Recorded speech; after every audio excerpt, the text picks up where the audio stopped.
about trying to make sure that everybody I love and care about is taken care of, and trying to make sure that bills are paid. Please understand, the day I was arrested, which is a year ago, every single bank account that I have was frozen. All of my assets were taken. I haven't had a dollar of money. 10 cars taken. 15 cars. And how many properties? 15 cars, 6 properties, 20 diamond watches, gold bars, cash, land, every single bank account, millions and millions. What's the total value of everything they seized? 16, 17 million pounds. Yeah. And they took all of it. And I still don't have access to any of these things. I mean, that's weird.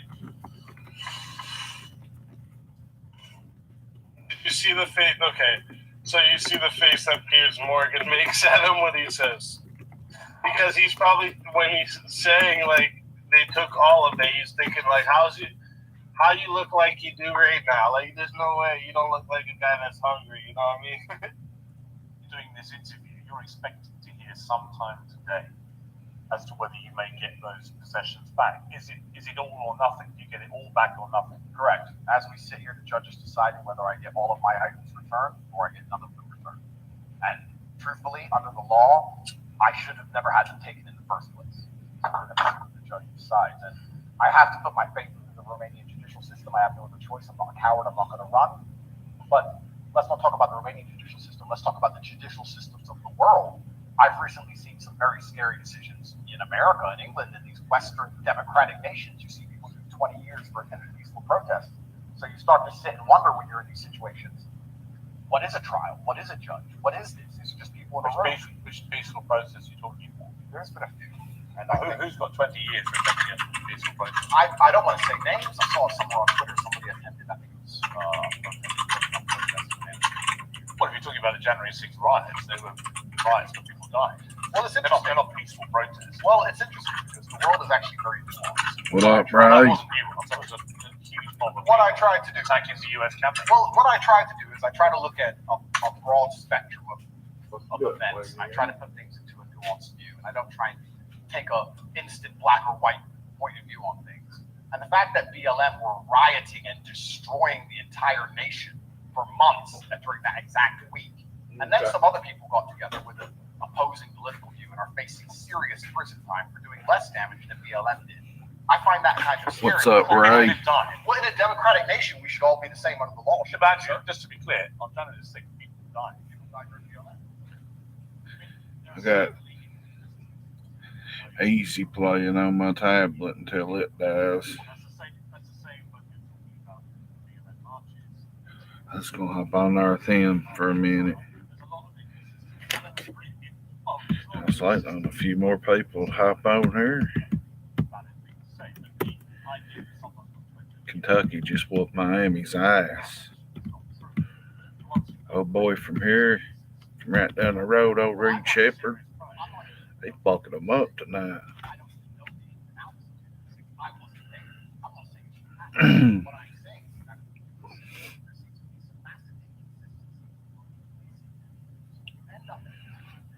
It's true, though. We can't even say that's not true. If you're, like, part of a certain group. Yeah, I have to. It's a tradition. If I'm here and Kentucky's playing or there's an NBA game on, we gotta watch it. We'll pop out until it's over or until he's a snoring. So, I gotta handle my business with him. So as soon as that some bitching game was over, I come on down here.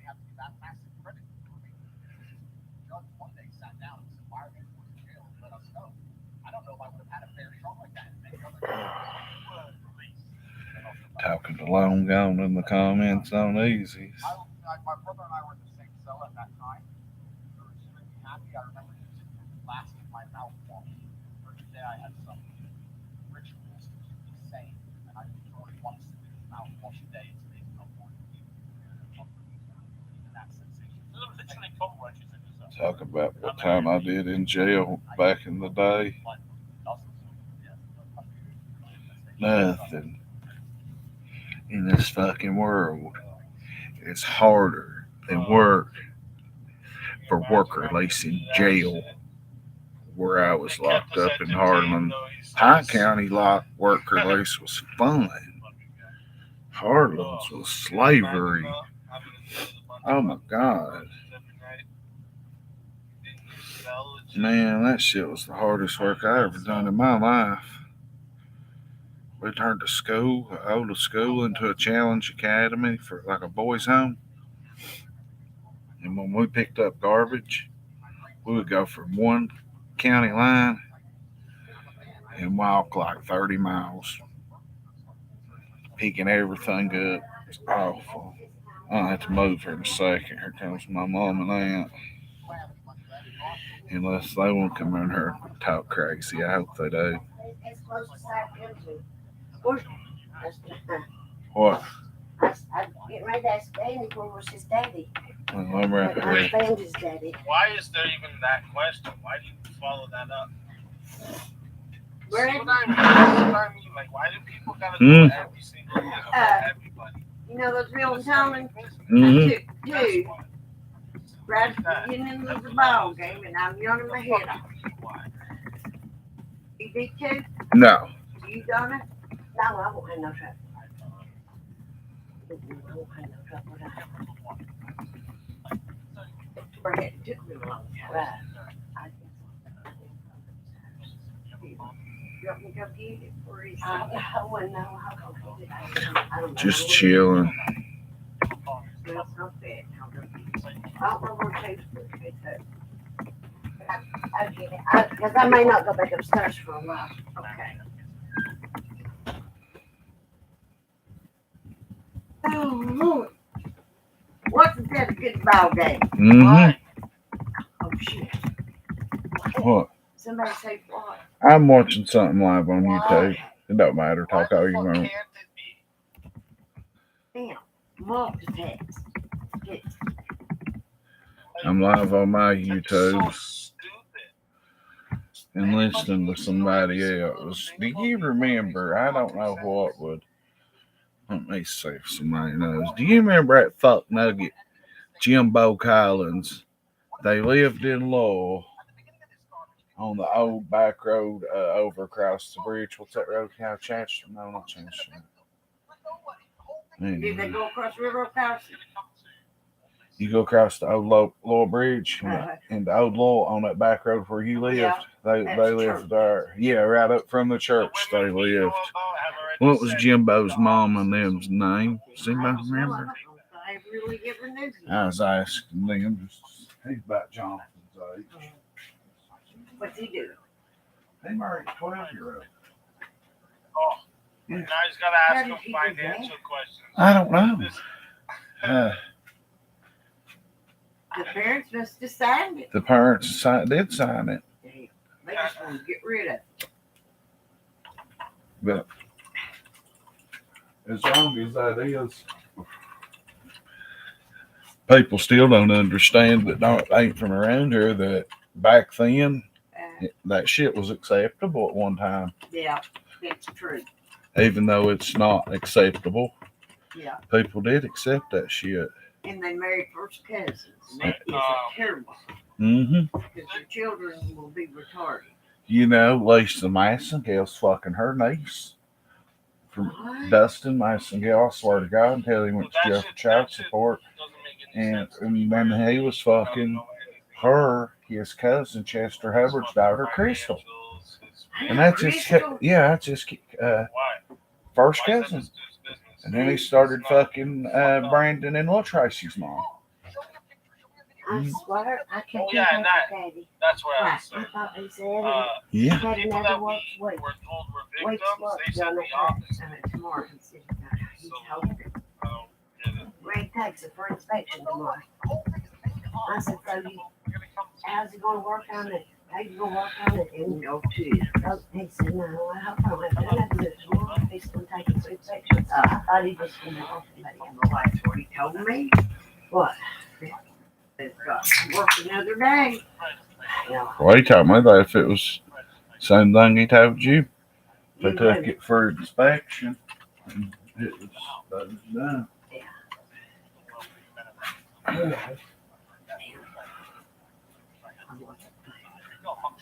What now? A good bottle game. Oh, is Danny going to Again, go look for dog nobody's or- business. help us with Christmas lights?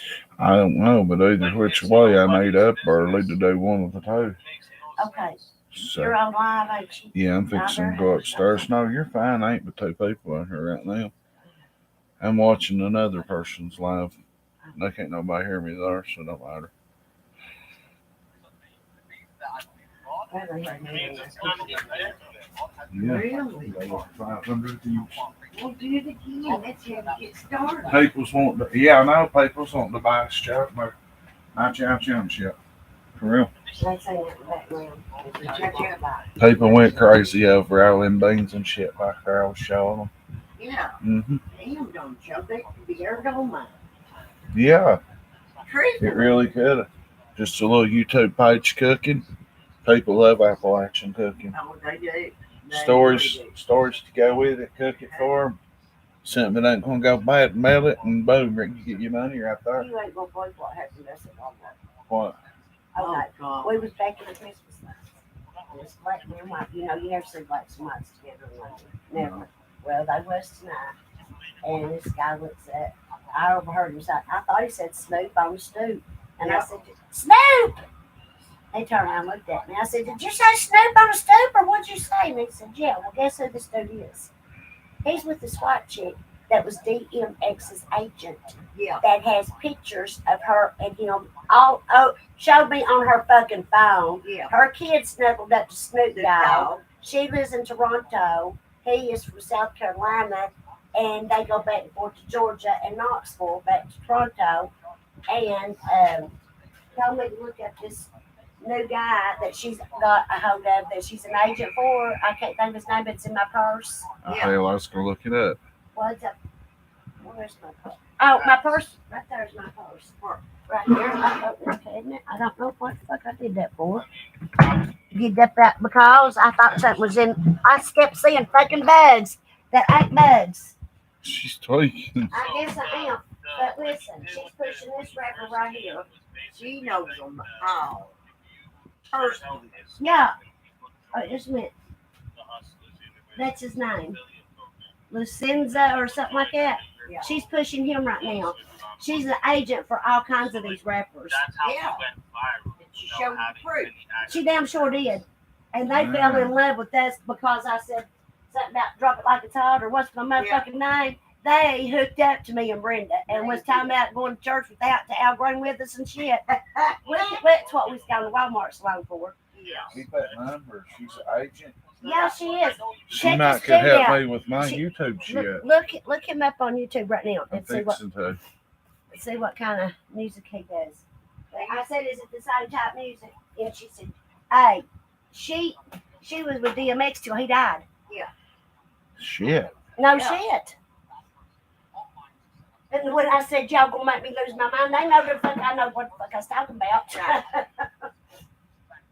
Listen to this and It tell me was it doesn't make unbelievable. sense. It was. I didn't want them to leave. They just tagged us, act like they know us forever, and they come through here all the time. And said this gonna stop. This was gonna be their hookup. They stopped it. This was their midway trip to something, and said this gonna look us. Honest to God, they did. They took their names and numbers and everything. Shit. And she gave me her Facebook page, but I don't have Facebook. But Lucenzo I can't remember how she said it. Luenzo Carudo. If you just type I that. found it, Uh-huh. but it's with a K. Okay. He wrote it. I bet that's him. Featuring Luenzo. Where'd you get your iPad? Oh no, it's upstairs. That's okay. It's okay. Luenzo, damn, he gets now. He's got 9 million fucking views. She's promoting him right now. And that's her name, Nelia. And I can't even say the last of it. And his name is. It's exactly what it was. Shit. From Toronto. How about meeting him in London in the Christmas department? And he's the one handing me Snoop on the stoop. Damn. So she's DMX's agent. Yes. Shit. When you go in and look at it, I'm gonna That's him. Lorenzo, it's spelled the same way. go and look at what he's charged. Carudo, but Say human trafficking. let's look at Their proof is what we've there seen, it what- is. what we've But seen. Well, the guy wrote it down. Not He the proof is what he we've may seen. not. He's pretty. Oh, he told me that when he last time he was with DMX, he just went down there to get a paper signed. He said he sat in there with him 12 hours, and the dude rapped freestyle gospel and had him crying for 12 hours. I believe that. That's his damn. Oh, there it is. Yeah, he must be like a singer that sings on the hooks, What's that mean? like Nate Dogg does. I don't know what that means. Does sings on the hooks of the song. On the hook set. What's on the hook? Hey, how you doing? No, I'm home. Actually, I'm on my way to pick you up. Okay, great. I'm waiting for you. See you then. Bye.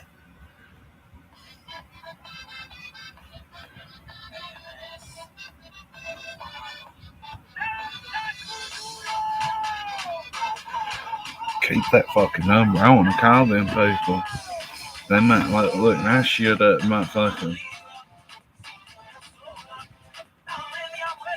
Well, that's That's like reggae shit. Yeah, that I don't reckon the rest of it is. I like to hear something else by him. It might be the same thing. I believe it is. Yeah.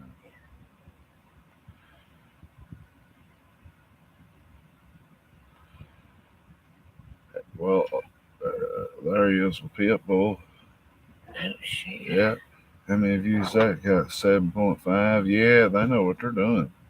I know they know Yeah. what they was doing. Chancel, where you at? Hey, how you doing? No, I'm home.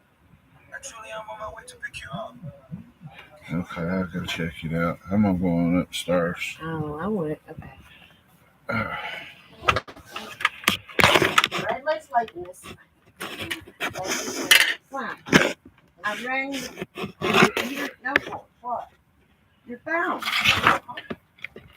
What you told me to go get? Your iPad. I got it. Okay. But you could find your phone hold though. It's right there. That's one hundred. Oh, Jesse now.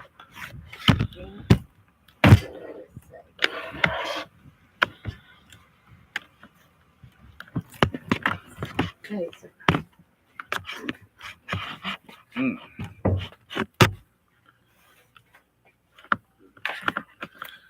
Where are you going? upstairs.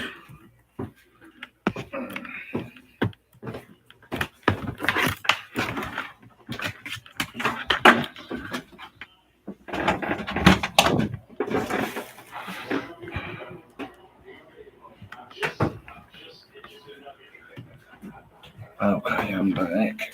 Let me get situated.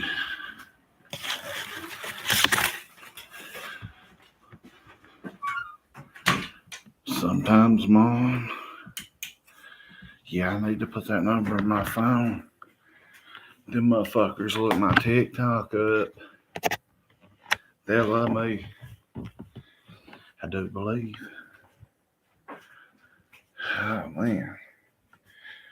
Yeah, sometimes Mom's comfortable when I'm on live, and sometimes she ain't, and she acts weird. So I said, fuck you, I'm coming up here. I gotta go home. I've been here a week. I don't want to go home. I'm trying to move down here where I'm at. There's jobs and shit everywhere. Laurel County, London, Corbin is growing more than anywhere in Eastern Kentucky. Man, there's everywhere to get jobs. I want to make this my job, honestly. But I could DoorDash and TikTok and YouTube that shit. And that'd be pretty cool, I believe. Yeah, I think I could do that and still YouTube and have fun. But I figured I would have some more people, man. I figured I'd have a few more people on here by now. I'm trying to find my remote hangout.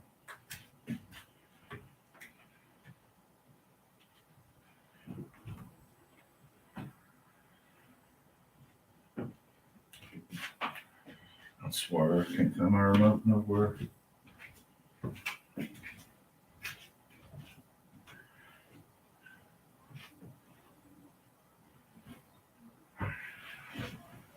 Fuck.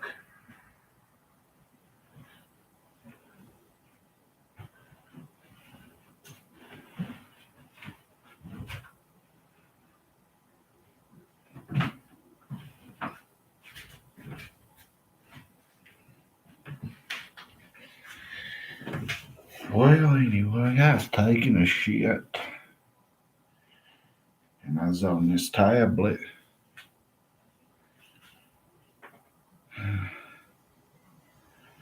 Nothing.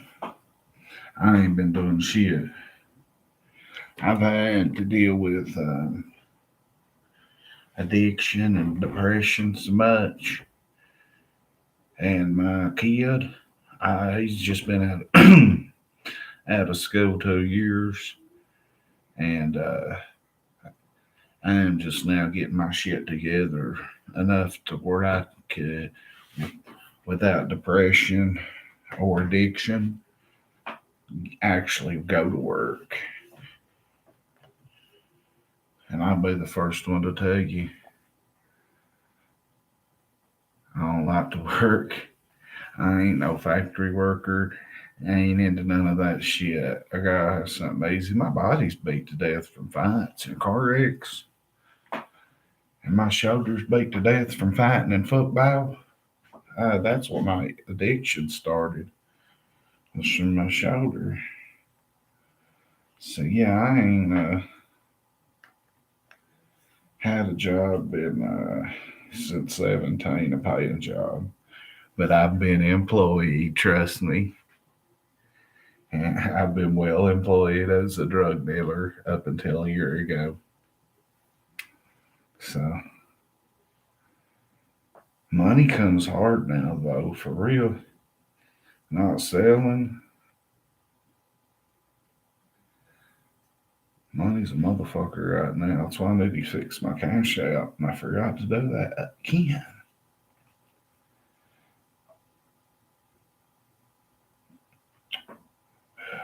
Can't find my charger for this, my tablet. But yeah, I was taking a shit and I read my comments and I forget who mentioned to me that JimHo was dragging my name. And just like I said, drag his nuts across Thelma's face.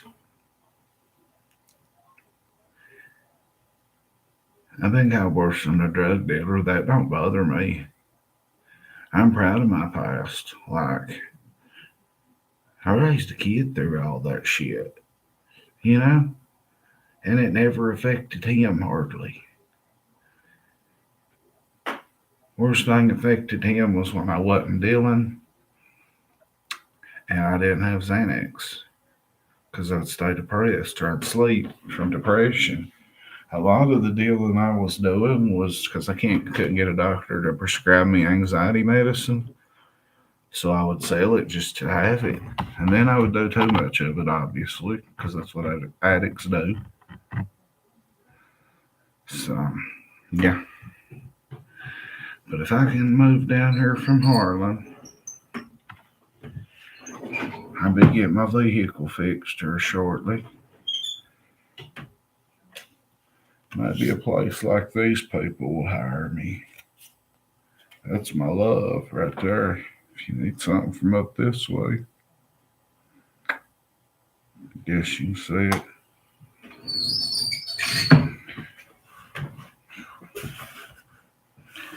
I need my remote and it's gone. I wonder where my fuckback girl's at. She's usually the first motherfucker on here every night.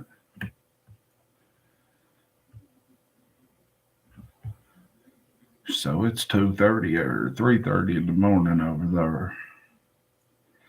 it is on its way to being legal. January 1st to 25, it will be legal all the way. One of my partners, got his green card, and he lies a lot, but he showed me in text like 150 papers he had to fill out, or 50 papers, and then it was $150. I know it's $150, I'm pretty sure, but my counselor lied to me in October of last year and clicked and Googled and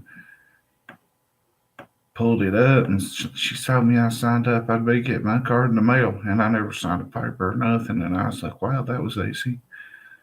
Well, I never got a card. She never signed me up for nothing. But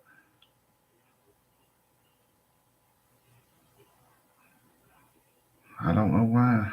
I'm gonna eventually start signing up on mine. Go ahead and get that shit took care of. I was gonna jump on Easy's panel, just talk shit about JimHo for talking about me, right? But I guess he's still on that Pierce Morgan stuff. How dare you say something so misogynistic? Yeah.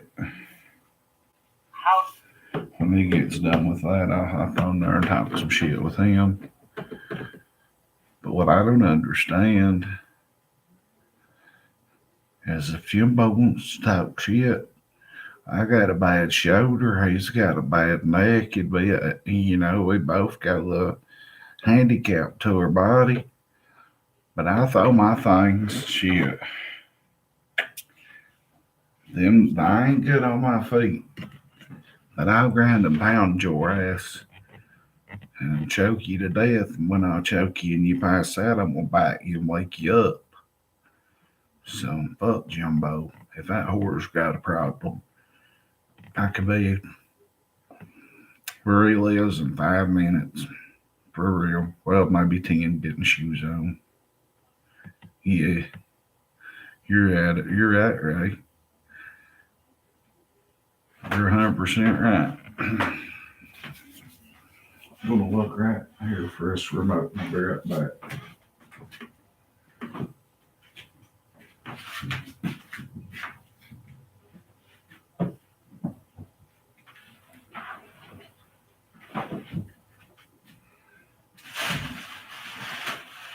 Bam.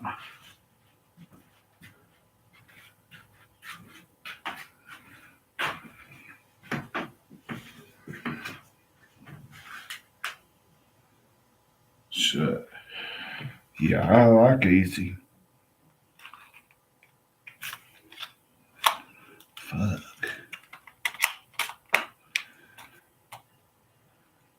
He'd get a lawsuit on you, though.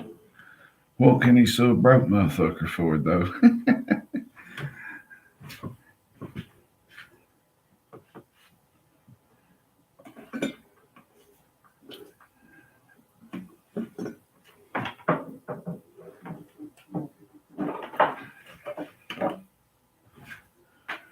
I'm gonna get my damn TV come on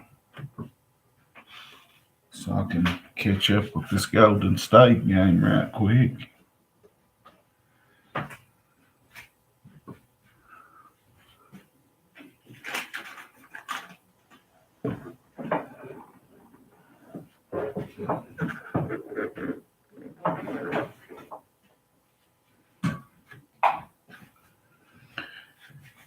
Oh yeah, you're out, man. If you get Jimbo, if he knew he was gonna get in a fight, he would call it loud for you. Even if he knows somebody's actually gonna pull up, the lie would be there for anything would even happen.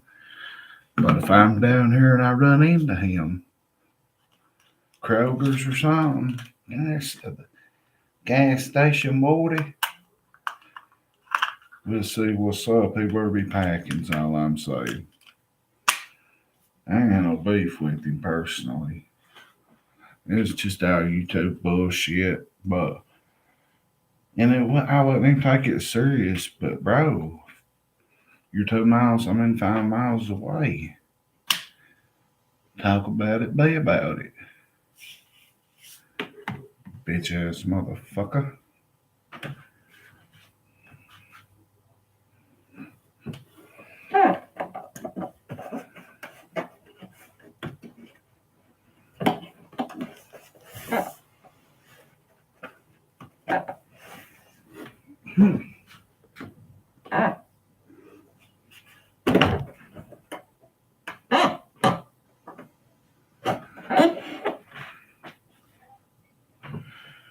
Well, somebody's cut my TV off, and I don't know why it's not coming back on. But it's a pissing me off. My edibles ain't working right. They ain't hitting.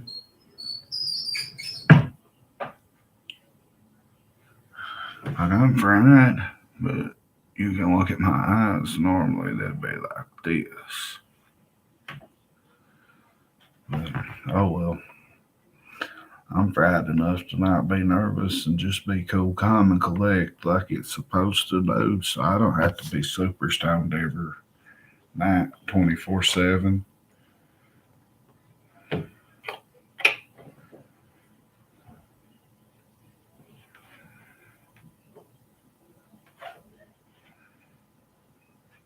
I bet. I bet. Yeah.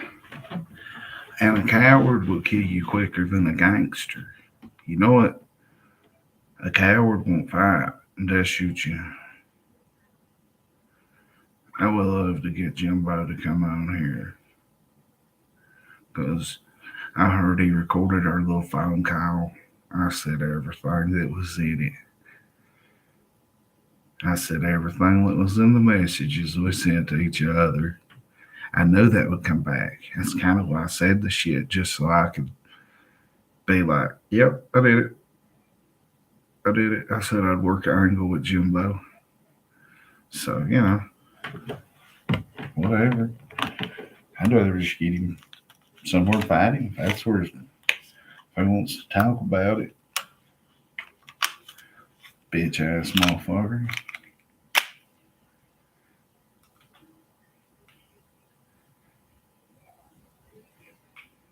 Hitting what is old lady? No, but I would for some money.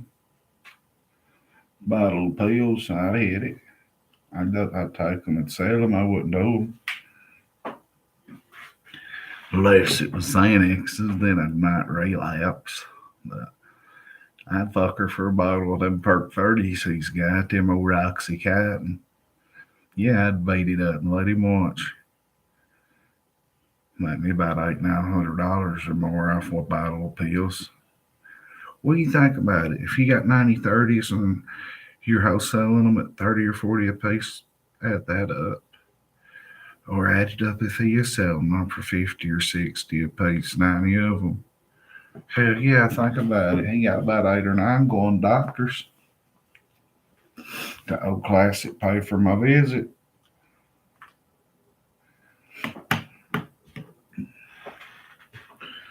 Give her the pink sock. I told y'all what that was, didn't I?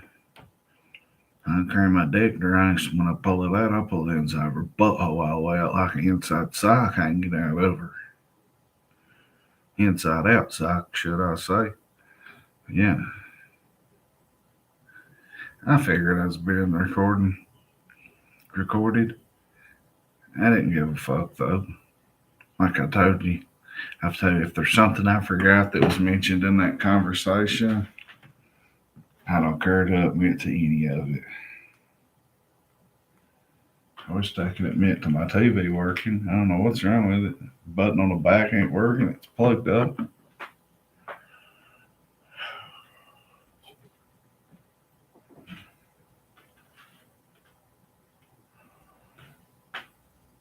I'll take a BMW. My car's wrecked. Hell, I'd fuck her for her old goddamn fucking Volkswagen. I don't know about that. I mean, it's probably full of maggots, like I was talking about earlier.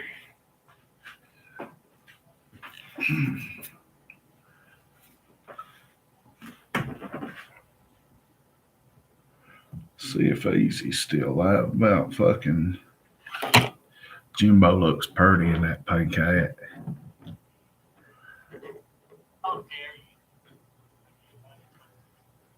He's still on this Pierce Morgan, Andrew Tate shit.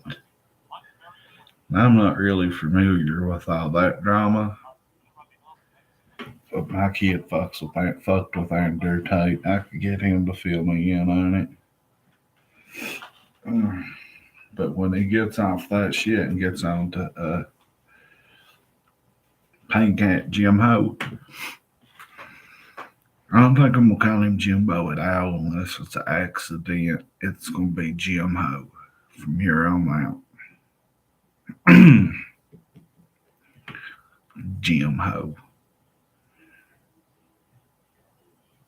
I bet that ain't no stretcher he claimed was Ernie's. That's probably what was being used on him. That's probably fucking using Jimbo's butt as a place to keep warm, keep meat, or keep something warm until it's time to like unthaw some sausage or something. They probably just slide it up in Jimbo's ice for about 30 minutes. He shit it on out and it'll be unthawed and they cook it and eat it.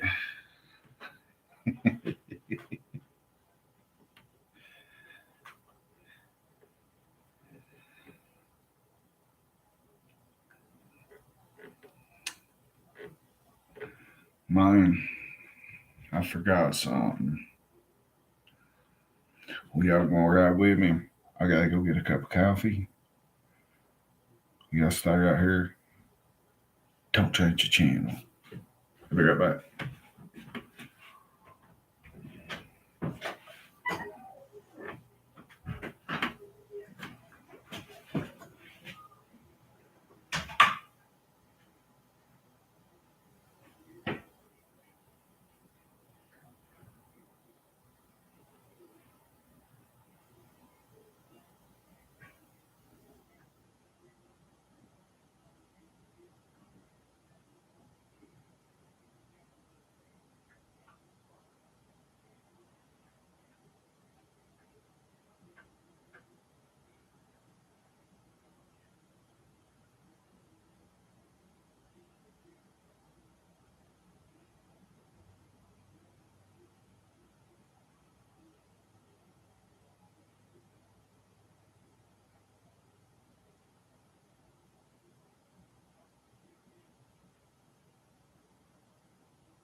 Yeah, Bo. All right, dog. Here's my cash app, by the way.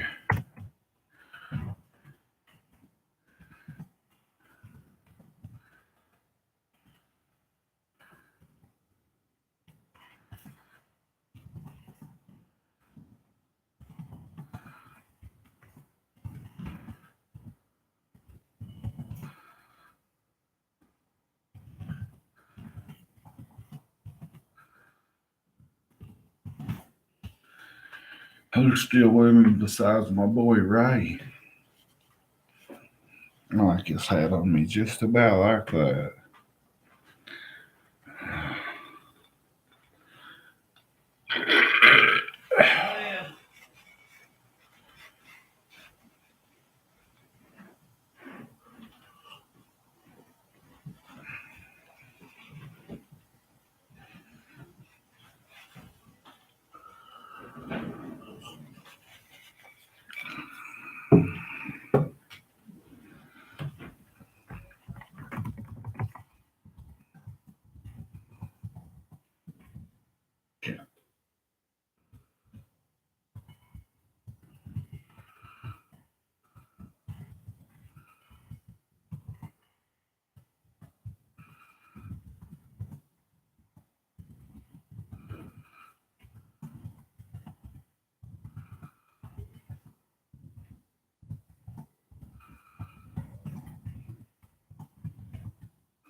Nuts to the flow.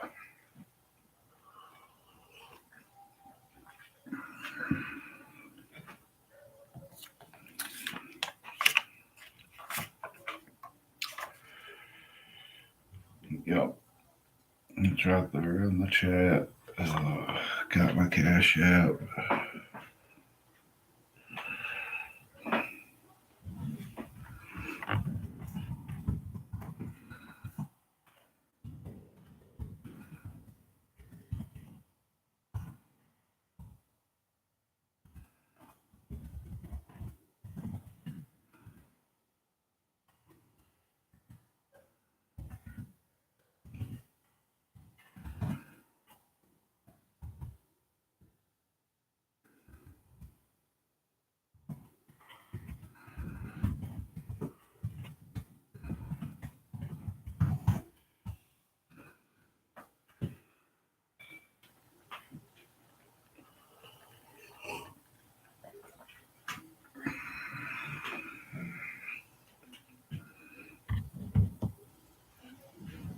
He's over changing. They just got out of shirt.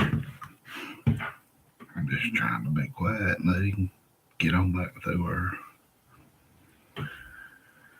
I miss home, but I love being here with my family.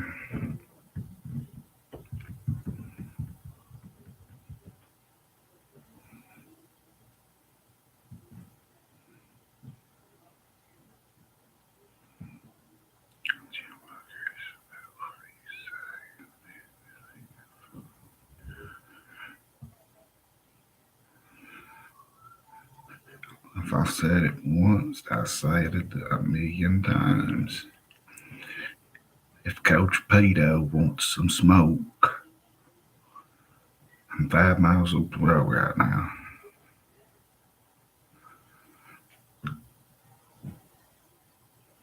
He needs to look down.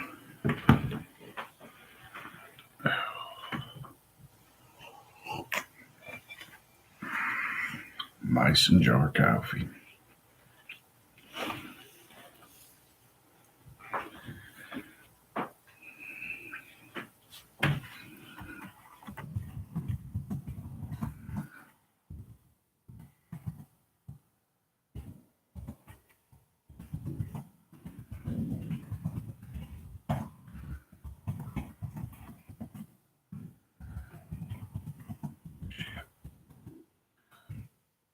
So,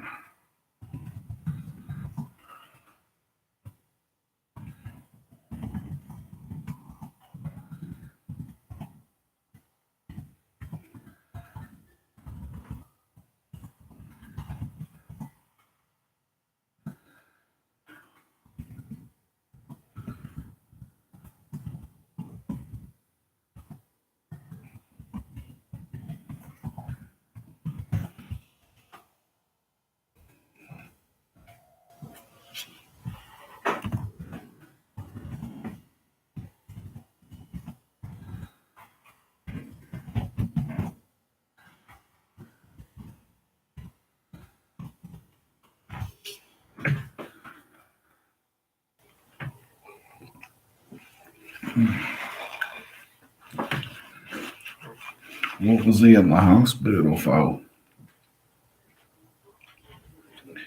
When my phone still messed up, I tried to call him and I couldn't.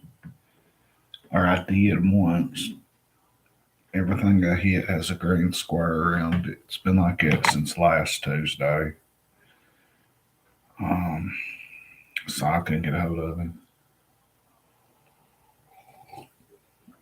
And I heard somebody was trying to lock him up. Who was it? While he was in jail.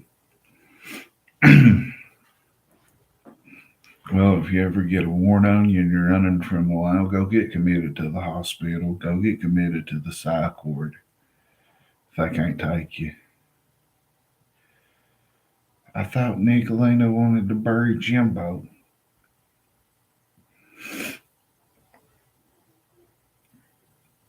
I can't help. I can't fuck with her then. Ray Jones says, Jimbo's curious about what you say, and Nick building info for when she drops the hammer on JimHo. They probably are.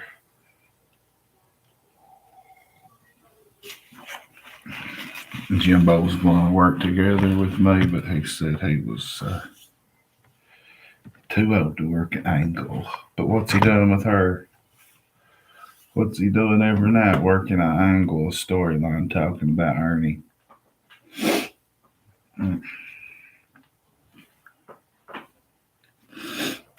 So fuck them, right?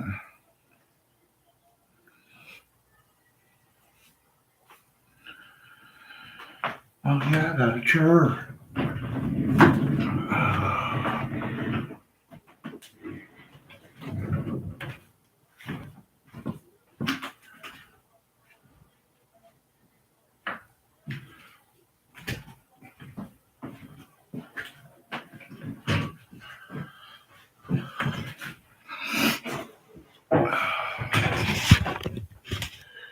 Probably. Man, it used to be so difficult here before you could get edibles everywhere, and before I discovered how to eat marijuana on my own, having to go outside and smoke weed and cigarettes and come back in here and shit was so aggravating. Drink you some coffee, Robin. Might help. Yeah, I got my little vape. I don't vape much, but boy, they come in handy when you can't smoke.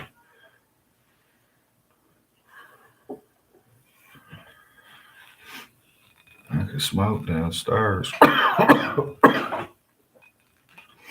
Mom and Aunt Brenda's down there smoking cigarettes, doing their thing. Mom said, I went down there and got my coffee, and I was like, I come upstairs, there's the back girl. I was like, I didn't think you won't be on live tonight. So I was like, fuck it, I'll go upstairs, not hateful or nothing. And then she was like, oh, I'll be quiet. But they wouldn't buy. If they don't want to be on film with me, if they don't want to be on here with me, then I just, let them have the basement and come up here. You ain't miss much of nothing. I was really kind of waiting on some people to get in here. Ray Jones been hanging out with me for an hour. But Jimbo, that old retarded son of a bitch.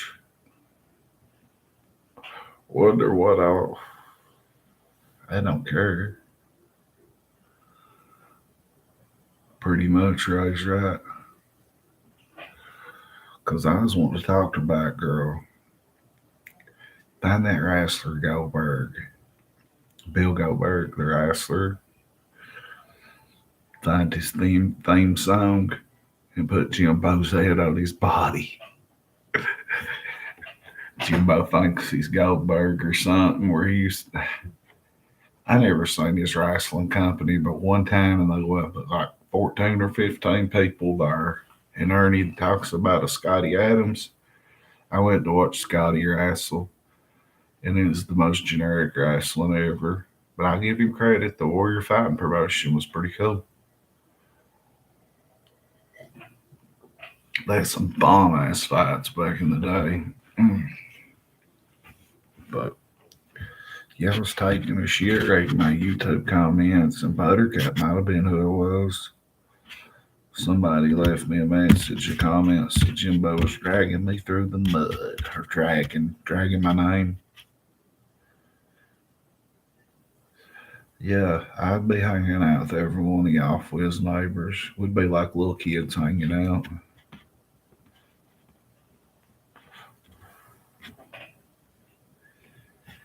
My kid about even knew one of these a week ago.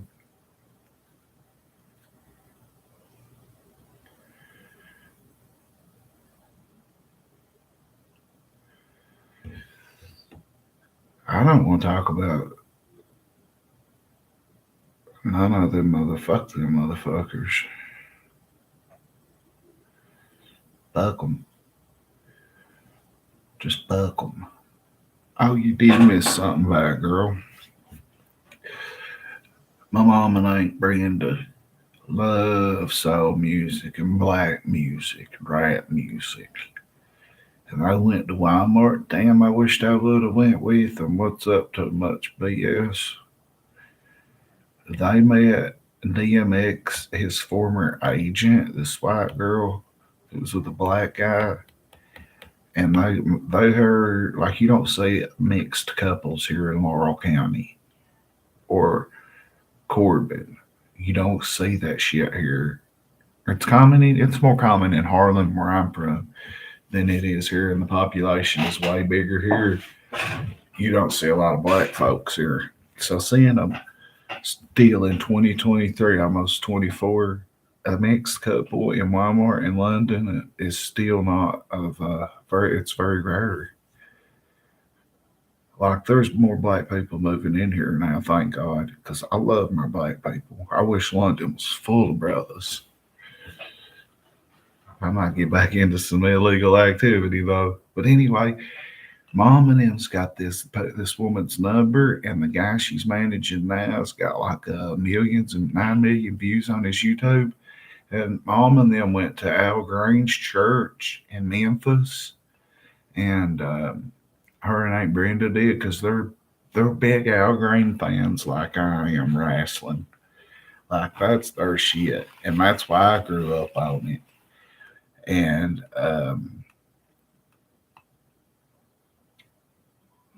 Mom's on red, Aunt Brenda is too. Uh, if they would tell y'all about going to see Al Green, if they went to see Snoop at Cincinnati Bengals football field, and Al Green and our Babyface not too long ago, and Aunt Brenda kind of got sick or something, but they still had a good time. But they met this woman that was managing DMX, his agent, up until the day he died. And they said they'd come back through. They said they stopped in London traveling from Toronto to Atlanta and Knoxville. And this was their midway stop. And I was in that Walmart stopping in London, I guess. Well, they give Mom and them their phone number and their social media contact info, and said that when they come back through, that they might hang out with Mom and my Aunt Brenda and shit, and was like, we may go to Al Green's church with you and everything. So they're like huge. When I look that dude up, as much as I know about rap, I don't know who Luke Window or however the fuck you say his name. I don't know who he is. But if she managed DMX and she sees my crack 40 and she's an agent, and she may see these videos and see my old videos, that might be what I'm needing. Mm-hmm. I didn't know about that until I went downstairs a few minutes ago. Right before I come upstairs, I guess Mom was telling me about it, wasn't she, right? I even looked dude up. Ray been rocking with me for an hour straight.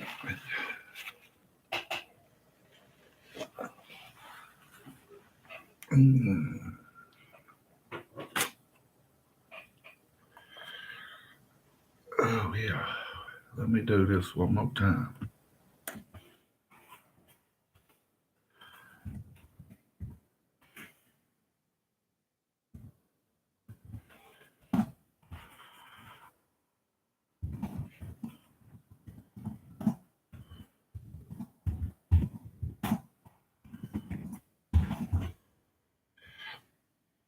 If you do want to be generous, I could use some edible money.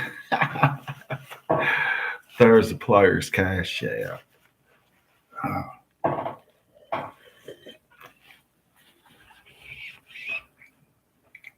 I don't know either.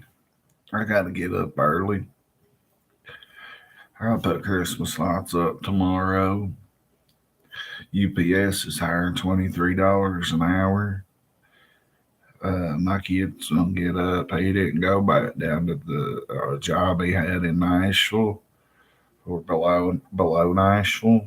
I ain't mad at him, but I wished he would have. I'm going to. I swear to God, I'm a procrastinator and don't mean to be. If my kid would come up here and help me set it up, I would do it when he. I'm gonna try to get him to do it when he comes up here in a minute. But yeah, I'm fixing to get my car fixed from where me and a telephone pole my car got in a fight. God, I lost that fight. I'll tell you that. Shit, knocked me out. You write too much. I don't want to be drug in that bullshit ass drama. But I will defend my friends at all costs. And Thelma's got. How can you be a man and let me sit here and say, Thelma, your JimHo, Thelma's got maggots crawling out of her pussy.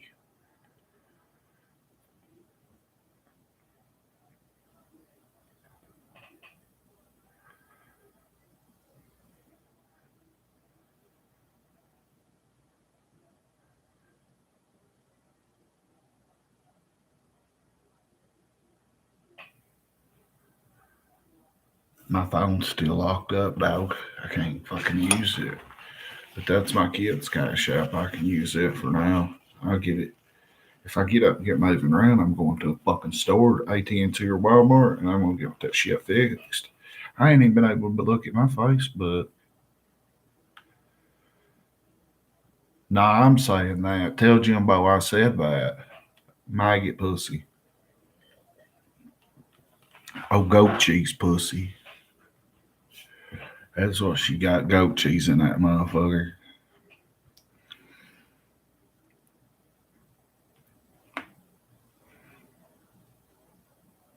Yep, I'm calling it out. I'm calling Country Boy the Wrestler, Jimbo Collins. Who probably ain't never been in a fight in his life. I was just throwing blows with my neighbor in March. What you talking about, Willis? For the right amount of money, I'd chew her cheese. For a battle of Jimbo's good or expensive pills I could sell, I'd like chew her cheese. I'm just joking. It'd take 2 bottles. Oh, my coffee's cooled off enough. Ain't nothing better than coffee in a mason jar.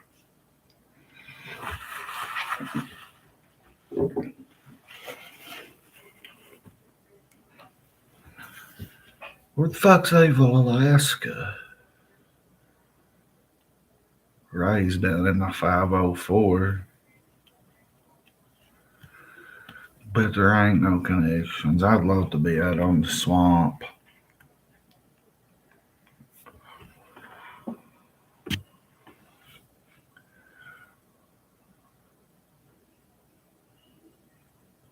Yeah. And that's just at the pills if you're wholesaling them, dog. That's just what you do to sell them with somebody else to sell them for 50 or 60. I know people that gets them for real, like the real ones, and their minimum re-up is $30,000. And they got a plug from way up top 75 is all I'm going to say about that. And they get the real opanas of every milligram. They get the real blue bars. Now I'm in recovery. I'm just talking about what these people do. They're my people, but and they get all the real perk Roxy 30s. They get them and they're free. They got some hitters somehow that work in the factories that make them, and somehow they score them motherfuckers out of there. And they've had this plug going on for like 15 years. hmm And then old dude got caught. One of my boys got caught. He said that the dude from up the road set him up, and he got caught here in London. Met at the Walmart and pulled out high, and had about 1,000 pills on him, 1,030s, 1,000 Opana 40s, probably about 500 Opana 30s, probably 500 Opana 20s, all kinds of Opana 15s and Roxy 15s. Well, he pulls out high, gets pulled over for DUI, and he's blown away, and they catch him with all them pills. He agrees to work, so he works. He's in jail a few days. The feds come talk to him. The case stayed state, and he didn't rant. I'm not taking up for him. I'm talking shit about him. Buddy is the cat's name. But yeah, dude, he worked for the fucking law. And he had the green light to keep selling. He admitted every bit of this to everybody. Because the old dude that he busted from Detroit was in jail right down the road here in London. And he had the motion of discovery. London's a federal jail, so the boys from Harlem that was doing fed time was telling people in Harlem about it. Yeah, we got Phillips' motion. We got this black dude's motion, Phillips all over it. Well, fucking Philip finally had to admit to it. And he got the green light to keep meeting this cat and selling to him. Now, he told us D ratted him out, and that's why he ratted on D. But nah, it didn't go down like that. He got caught for a DUI and set that boy up.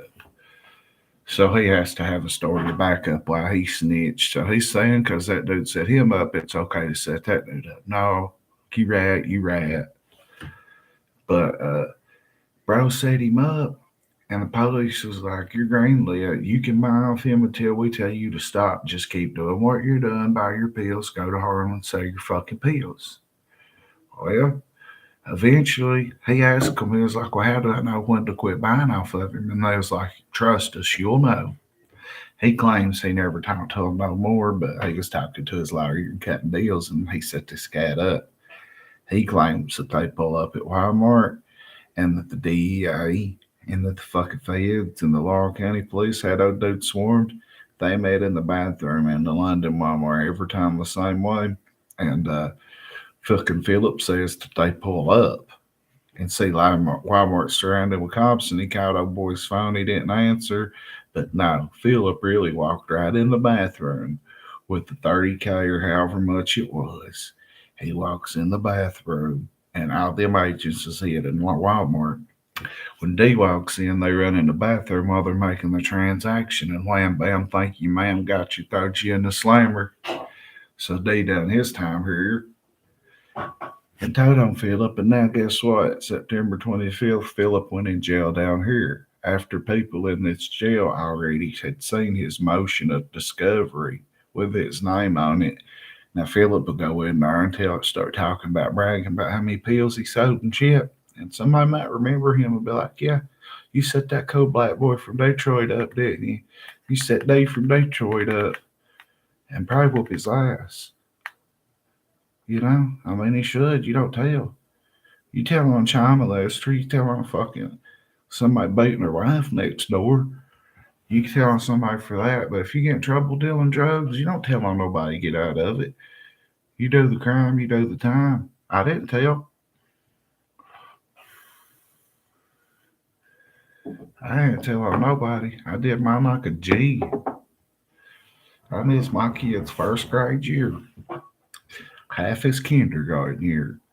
How hard you think that was on me?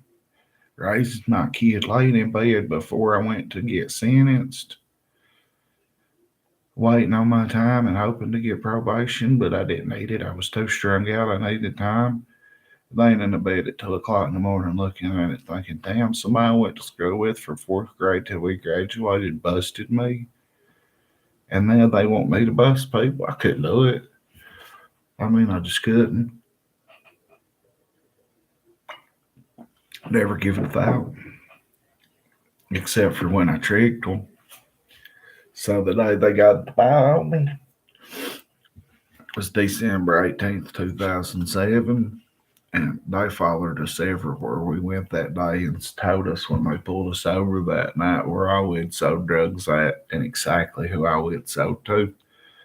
And we had just took $18,000 and a couple hundred oxys and hit them. And we had a sober dude that was our stash house. Just an old gamer, didn't care to make the money to stash. Nobody'd ever expect us his dope to be in his house. So me and Jeremy took our dope and hit it and come back out of Everett's where Ernie and Josh and them's from. We come back down 38 and this old cop, I forget his name, he was from Michigan, he was an old bitch. He got behind us. We had one Lord Type 5 in the car and they didn't find in his truck, single cab truck. We admitted to it and everything and they couldn't find it. We had a pill cutter in there. They pull us over, search us, separate us, try to get us tell on each other where's the dope. There wasn't no dope in there. And me and Jeremy both was just like, fuck, what we gonna do? We can't find that Lord tab. We forgot. One of us just admitted it was in there. I think I did because I'd been to jail and Jeremy hadn't, but I can't remember for sure. But I was like, fuck it. If you find it, I'll claim it. Because they pulled us apart and they was like, Brad, we got you for trafficking today. But they wouldn't tell me where or who busted me. They just told me everywhere I sold that day. And I'd sold like fucking 30 different, 40 different people running around in his truck. Well, they charged Jeremy with the pill cutter because they didn't have a buy on him yet. And they got me away from Jeremy and they was like, you want that? Blah, blah, blah, blah, blah. And I'm like, who you want me to get? Jim Moore? Chris Yant? GL? I started naming off everybody that I knew they had done busted. And I'm like, who do you want me to get? And they couldn't find that pill, so they was going to take me because I was high as a motherfucker for public intoxication. Big fucking deal. I'd have been out of jail in 8 hours, you know? So they kept telling me to rat. Kept me and Jeremy apart and shit. And then they put me in one cruiser and him took him to jail for a pill cutter. That was it. He was back out in fucking 15 minutes, literally. I mean, just as soon as he could pay for a misdemeanor paraphernalia possession, he was out.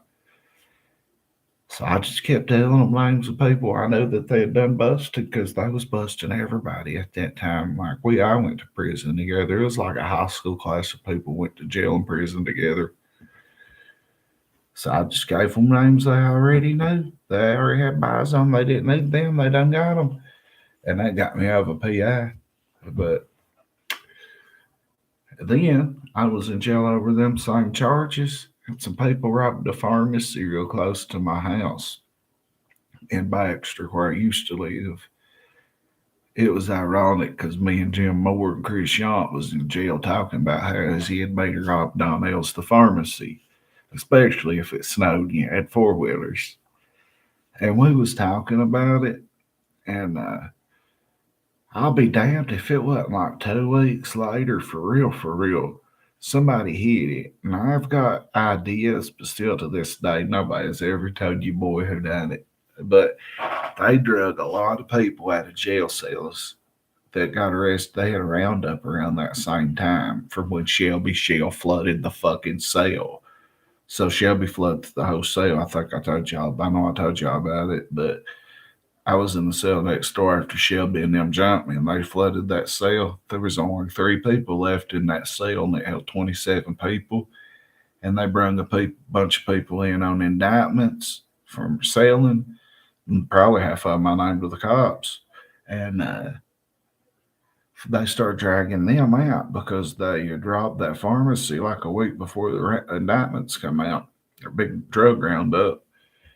And Let's dragging Wayne out and Fat Boy out and Christian out and this and that. And you could see them take them up the cells. They didn't have the windows blocked off. So from every jail cell in the jail, you could see from cell to cell almost.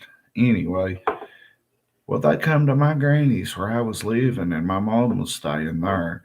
The sheriff and Teagle's still a cop. And our sheriff at that time, he went to federal jail, but he didn't have to do nothing but weekends, motherfucker. But yeah, they come up there, wanted to look for crack baby. They want to know where I'm at, thinking I had something to do with it because everybody was baffled on who robbed the pharmacy. And my mom looked at them, and Teagle was one of them that arrested me 6 weeks prior to that. And Teagle and 3 or 4 cops came and woke me up, and they had was on each side of the bed, took me to jail, and I didn't get back out till June and started drug court. But anyway, they come up there to ask me, and my mom was like, "Don't you motherfuckers remember you arrested my son about 6 weeks ago? Go check the jail. He's in jail, and he was in jail when that happened." So they never interrogated me, but still to this day, I think I know what happened with the pharmacy. But whoever it was got clean away with it.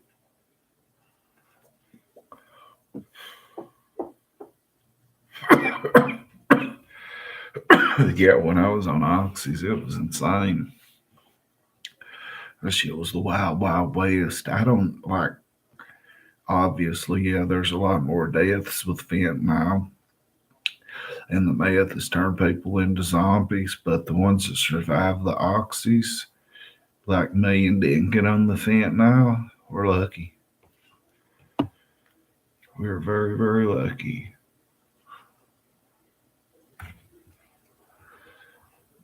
I remember back in the early or back in the 90s and early 2000s. Oh, there's still $10 or more for a Lortabtin here and in Ireland, I'm sure. Shit like that's getting really hard to find anymore, I reckon. I've not touched nothing but 3 Neurotins and edibles and my anxiety medicine. I had a pet goat. I tried the Oxy 40, a Oxycontin 40 milligram pill for that goat around 9/11. Yeah, I had that goat for about from 2001 until the end of '03. And my baby's mom was pregnant with Danny, and it was December, and I didn't have nowhere to put him to keep him warm. So I traded him to a dude on a farm.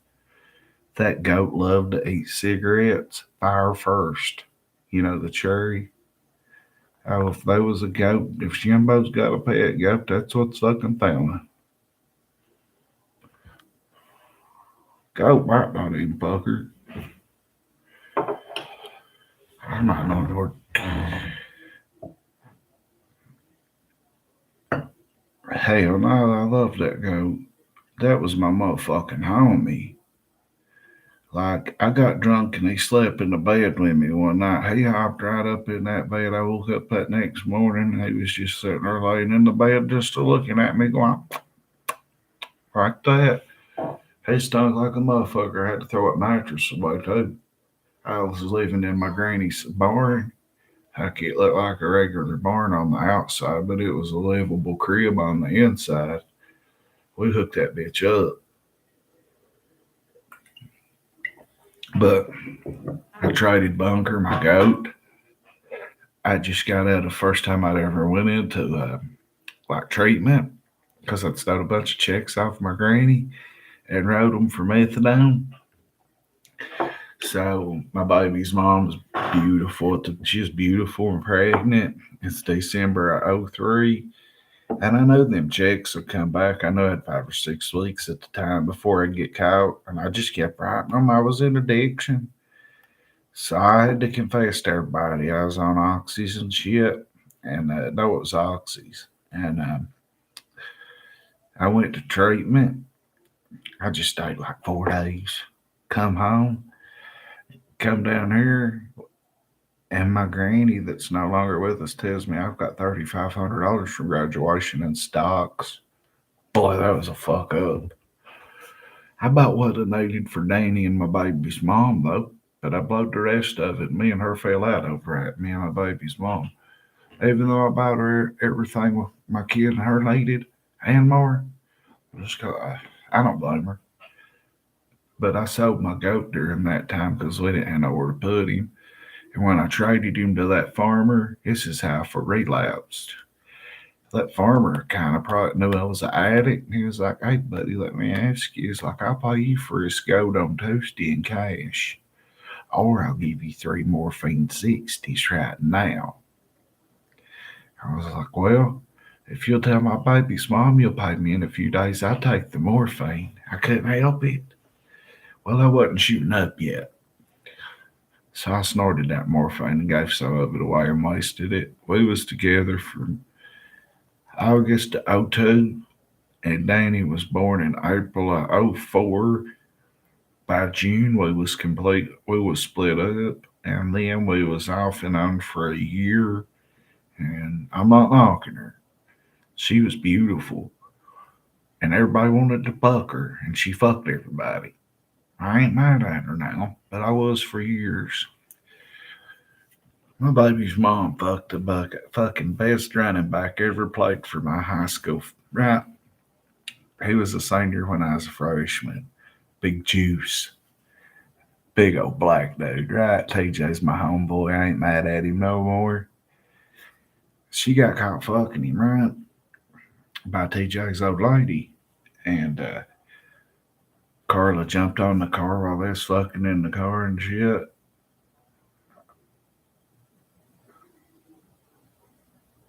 My kid was born in April.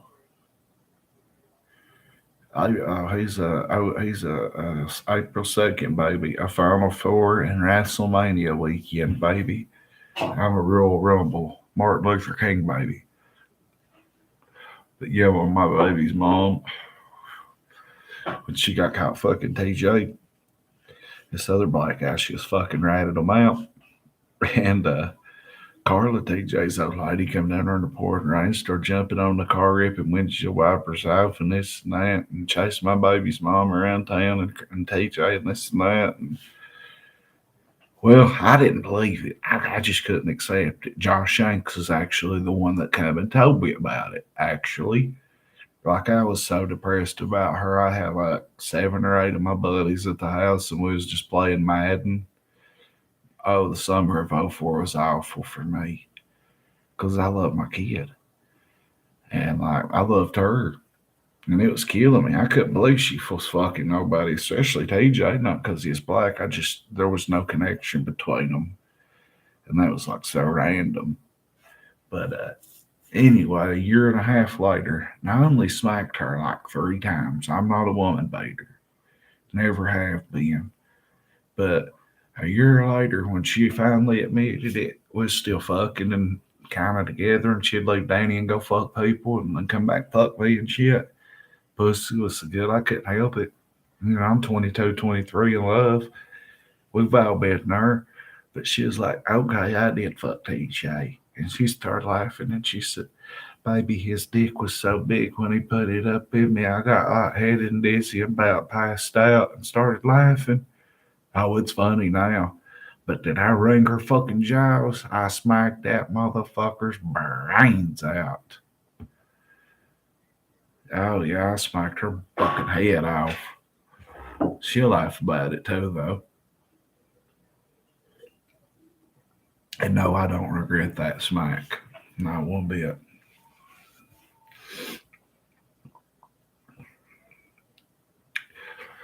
Summer of '04, I was just struggling a whole lot. She told me like she was in some trauma with fucking TJ, the guy I'm talking about. She had a lot of drama. TJ's up lady and her little friends. They was trying to beat my baby's mom up. She's way younger than them. She come give me some pussy and bring the kid.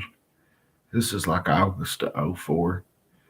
And she fucked me so good that night. And she was like, "You got to take me home. I got to take Danny to get his shots at the health department health department tomorrow. And I was like, well, why can't I take you? She's like, well, my dad's going to take me. She's like, come and get me tomorrow night about 10 o'clock. I'm like, okay. Exchange kisses, love yes, and that. Me thinking, oh God, we might get back together, everything might work out.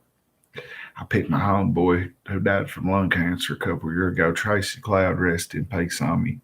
I pick him up, Wonk, and I'm like, you want to ride down here and get Jason and Danny with me? And he was like, sure. We go over where she spoke to her house, and they're like, she was at Johnny's. Her mom had lied for her. So I go to her friend Johnny's. Johnny's sister Frankie comes to the door at 10:30 at night, and I'm like, hey, where's Jess and Danny? She's like, they're in Michigan, Brad. And I'm like, what? What? She's like, yeah, Jess left for Michigan. Her dad come got her this morning, didn't you know? Now, Frankie didn't like how she was doing me. Frankie knew that I loved my kid, even though she was the opposition, you could say. Frankie really wasn't. Just Johnny, Jesse's friend. My baby's mom's name's Jessie. Her friend was the one got her fucking around on me. And her sister didn't like it and told me. And Jess had a brother, or got a brother that lives in Detroit, and she took my kid all the way to Detroit and stayed like 6 weeks, and I had no clue. Until the next day. I didn't get to see my kid or hear from him or nothing, but like 3 times in 6 weeks, I didn't do nothing but cry. I couldn't do nothing but cry. Cry, hustle, get a pill and a little bag of weed. I couldn't even smoke my weed. I was so depressed. So after that, I kept my kid as much as I could, no matter what, but through addiction or whatever.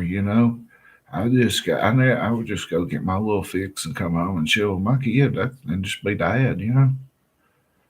So like I could maintain as an addict, but boy, when you get dope sick, it's a motherfucker. Especially when you got a kid. Like one time I feel so bad, he don't hardly remember. I was working right before Katrina hit, actually, 2 or 3 weeks. And I was laying blacktop that shit so hard. And I didn't. I was on taking methadone at the time, abusing the fuck out of it. And I remember one day we didn't have work, and I was so fucking dope sick. I laid on the couch, and Danny wanted to play so much, and all I could do was just lay there. And I'm like, come lay down with me, Danny. Let's watch King of the Hill. And like that day really bothers me because I remember it definitely. I can't say it right tonight, but I got hooked on dope in 2000, literally. Like that's why my work history ain't shit, and I'll be the first to admit it. When you get over 5 grand easily for graduation money, and you was a wild idiot like me with a fucked up shoulder, I didn't care about nothing but going to Fairview. That was the hood. And I just wanted to run over there and get high every day. Yeah, I just couldn't spit it out. And man, I become an addict. Too much BS. I become an addict at 18, coming straight out of high school. Literally, the day I got my diploma, I turned into an opiate addict and was on oxys until January of '09. 10 years without 10 years and 4 months after I was opiate free. But if you're abusing or on shooting up Suboxone, snorting Xanax, even though I need anxiety medicine, that wasn't no better. It was just the Suboxone would keep me calm, and I could do what I needed to do as a parent. But Xanaxes wasn't much of a problem unless I did way too many, which probably did a lot. Until them fake motherfuckers come out.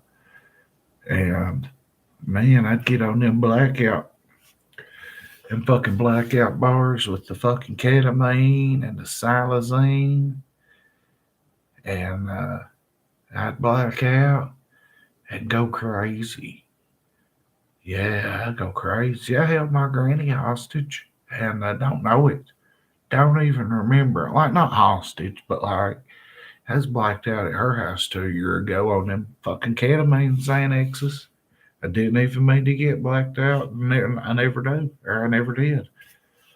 And I had her in her room telling her I put her on Facebook Live, and she had her door shut, and I'd walk up to it, put my ass up against it, and fart as loud as I could. And my kid and my nephew was trying to calm me down, and I don't remember nothing. I woke up on Xanax. And I'll be honest with you, I was getting K-Tap on Danny, right? Just to pay the bills. And it was just like $205 a month, but it was a blessing. But when I blacked out this time, I woke up that morning and I went and realized I was blacked out when I woke up, and I went and got Gavin, my nephew. That's why me and my brother don't speak. And I drove him all the way across the county, blacked out, to get Opanas and Xanax. And I blowed my K-Tap money. If you don't know what K-Tap is, it's kind of like welfare. You get it if you're a single parent with a kid underage. And the government was giving me $250 or $205 a month. That's all I was getting. Anything else, I had to get it how I live or bum somebody like my papa or work for him or one of my grannies. Hey, I'm open. I don't give a fuck. It is what it is. But yeah, I blacked out, and that was a horrible blackout because me and my brother, we ain't been cool since. I know I will be one of these days, Ray Jones. If you have seen my YouTube, my TikTok, go look at my daily updates on my Sublocade shot. If you ain't seen them, uh,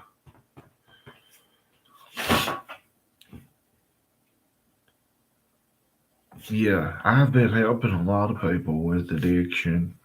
Uh, just talking this shit, talking real. Cause boy, I don't care. I'll tell you how it is. Especially if it's roasting. I'm very good at like roasting myself. I don't care not one bit. I'll roast myself in a heartbeat.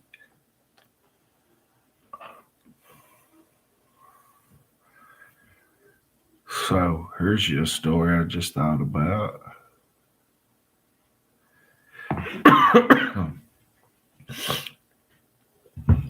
My only thing right now with being an addiction counselor is that the marijuana and the anxiety medicine I take that may hold me back from getting even like my peer support degree and shit. And honestly, I've just been lazy, and I say I'm going to do it just like I do with PayPal, and I don't. So I need to check into that tomorrow. I'm gonna go look for me a job with Danny, or either put Christmas lights up. I want to work at one of these, like not just an Indian gas station that sells these and Delta vapes. Yep, all legal here in 2025. I want to work in a regular dispensary here, CBD, uh, and help people with that. Because if it wasn't for the THCA, learning how to eat weed, I'd have never stopped shooting up. Look what that says, fiend. And right there, it's hard to see as a track mark. And I could still shoot up right there if I wanted to. That's probably one of the only holes I've got left. If I wanted to inject drugs, where I've not done it in such a long time, that hole would be fresh. If not, I would have to go deep into a pulse, just straight down in that motherfucker.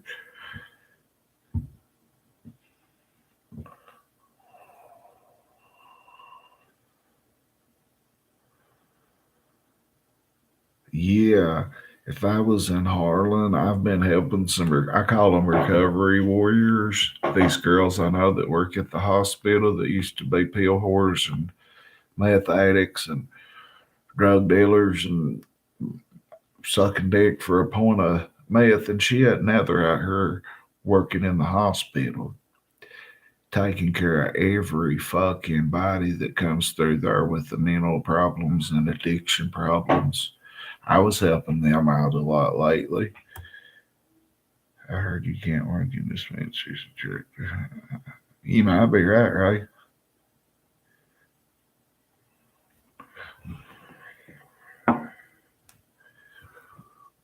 And I've got 2 charges on me since 2011 when I got out. One was terroristic threatening, and the other one was a marijuana plant. I didn't even go to jail for that one. So yeah, you may be right.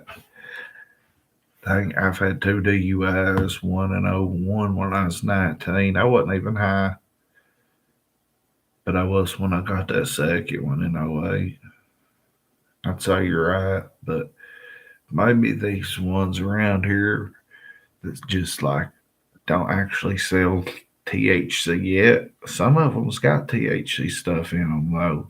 I was looking at it.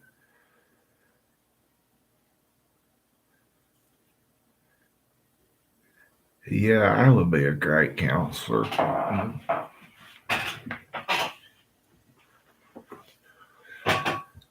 I know I would, man. I've had to go. My buddy that's a cop right now, before he was a cop, how many years ago was that? 4 years ago? 5? His brother had been shot, and his brother's in a lot of trouble right now. But I had to go kick a door in and find him shot.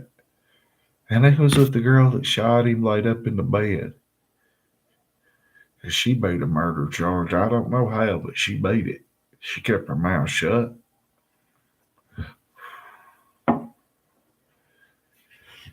But yeah, I was helping them girls at the doctor about 3 weeks ago with a mentally ill woman. And I fuck with them cops in Harlan. They love me because of my TikToks. Like, I wouldn't never snitch on nobody, but they're my homies, some of them. But if I ever fucked up, they'd be, I relapsed. They'd be right on me. But that's what they do, ain't it?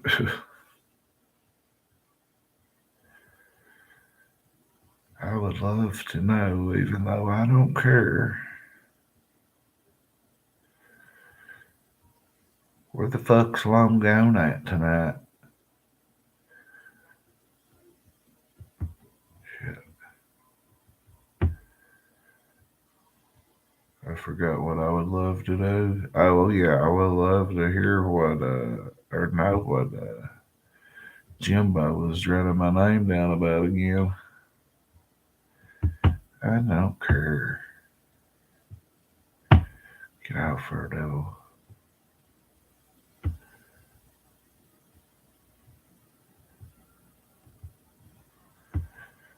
Hell yeah, I have a broke needle off in me too. If JimHo wants to tell everybody about that. Damn, my comments went crazy. Get out for her.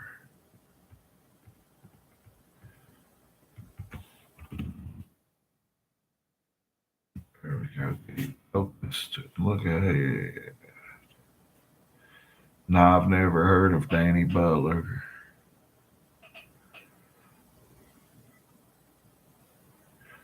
I agree too much. I agree too much with that. Too much. Honestly, I wish Ty would have not wrecked my car. And would have started YouTubing earlier than I did. Like, I should have started this years ago, but really months ago, too. When I went to Atlanta and Birmingham and got all that fucking equipment, I ain't used hardly none of it. when I start interviewing people and shit, I will set their microphones. I guess I'll figure out how to get all that shit set up. I just got to get into it, figure it out. But yeah, when I get home, I'm gonna start interviewing people and have y'all some good interviews on here for real. But I don't know how long home's gonna be home. I could move down here pretty quickly. I'm just waiting on a blessing from the OG.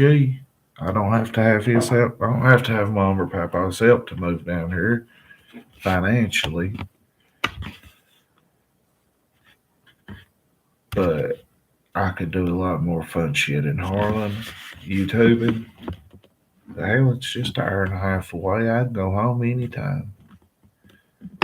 My kid's the only reason I'm not down here yet, but he's finally smartened up and realized that if you're gonna have a good job, you're gonna have to come to Laurel County or somewhere.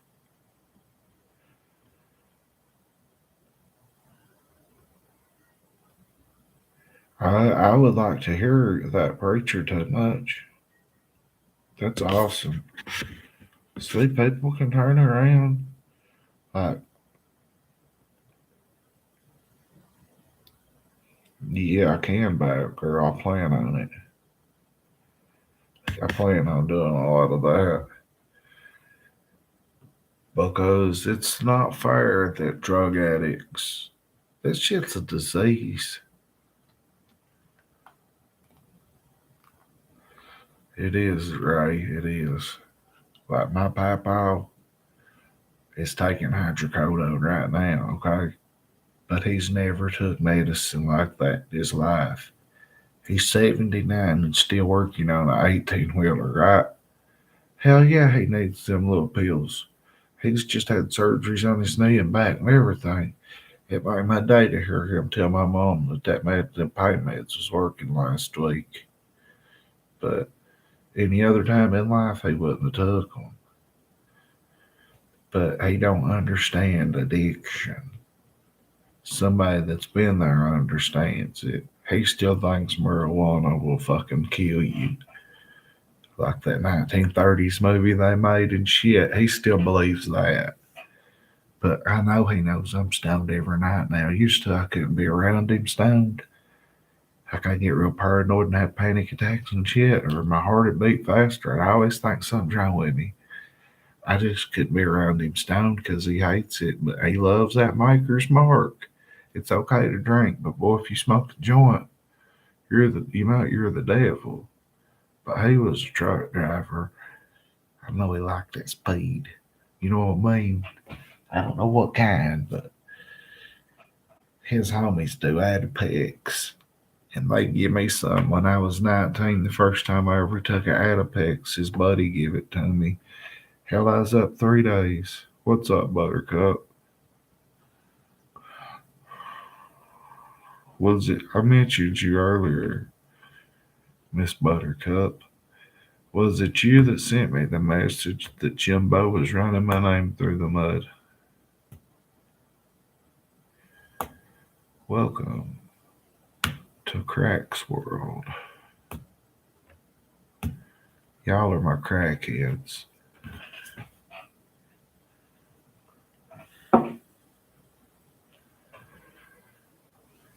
Yep, everybody's got an addiction. Is he running? Okay, thank you, Buttercup. It was somebody. They was just looking out for me, I believe, whoever it was.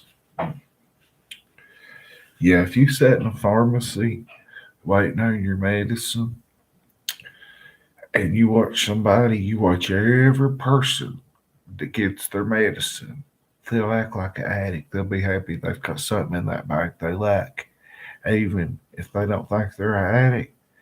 Hell, it might be a tramadol, an ultra set of Neurontin, a Tylenol 3, or it might be something good, like a good 2 milligram Xanax, 2 milligram climb up on a big 40 milligram Opana. Or it could just be, people abuse prednisone, steroid medicine. You can get high off prednisone like meth.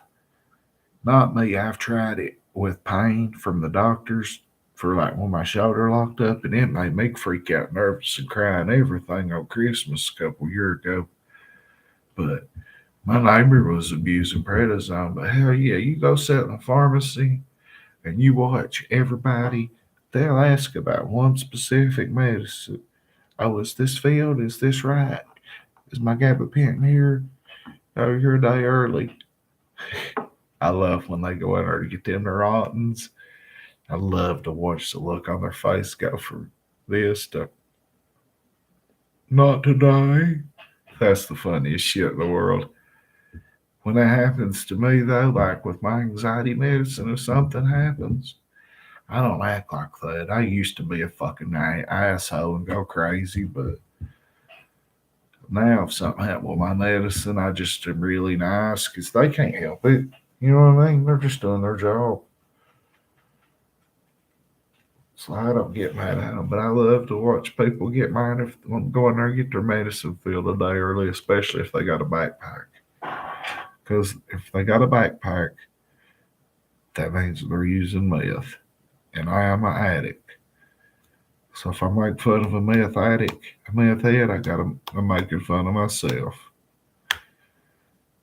But I love watching people do that shit. No, you're 3 days early. Is that filled till the 27th?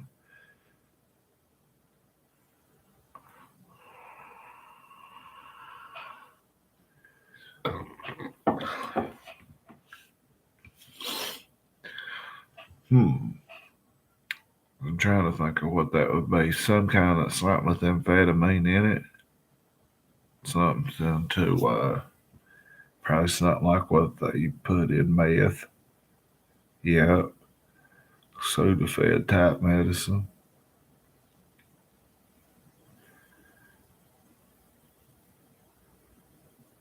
Hell yeah, that's probably what it was. Like my neighbor 2 years ago, he was in his late 60s. And it was snowing and shit, and it was just me and Danny on Christmas at the house. And my neighbor come over there fucked up, fucked up. And I thought he was drunk and on the rottens the way he was acting. And buddy had been abusing prednisone. And it put the awfulest places on him like meth scabs and shit. And I had never heard of that. And then he was telling me my other former neighbor got him abusing it.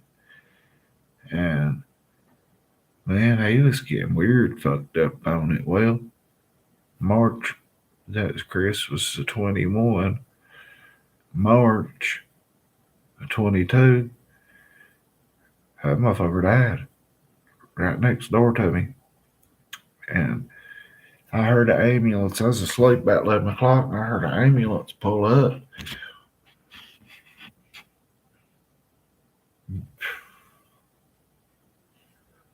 Lortab's a motherfucker to come off of. Lortab addiction can lead to heroin and fentanyl addiction like a motherfucker real quick. You're lucky you got.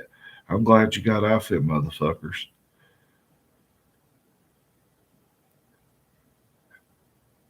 I take Sublocade because I was on Suboxone, and it's a shot I take every month in my stomach, and oh my God, I don't get high bit off of it. I did the first 2 days. It fucked me up like a fucking $300-400 opiate buzz.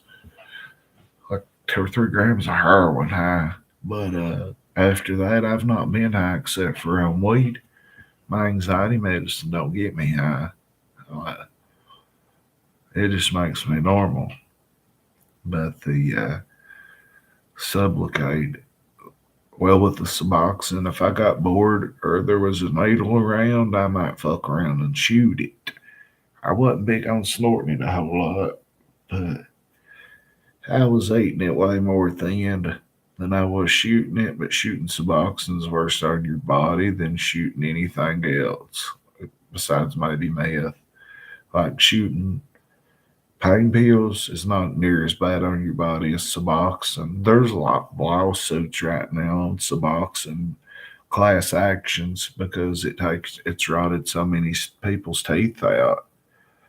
I'm gonna try to get in on it, but because I've had it prescribed to me for so long. But I think that's kind of crazy. You're gonna give a bunch of drug addicts a bunch of class action lawsuit money over a medicine they love to take. Yeah, half of motherfuckers didn't brush their teeth anyway. You know what I mean? I got bad teeth from probably the Suboxone, getting them knocked out, and just coffee and cigarettes. More than anything, I'm a teeth brushing motherfucker. But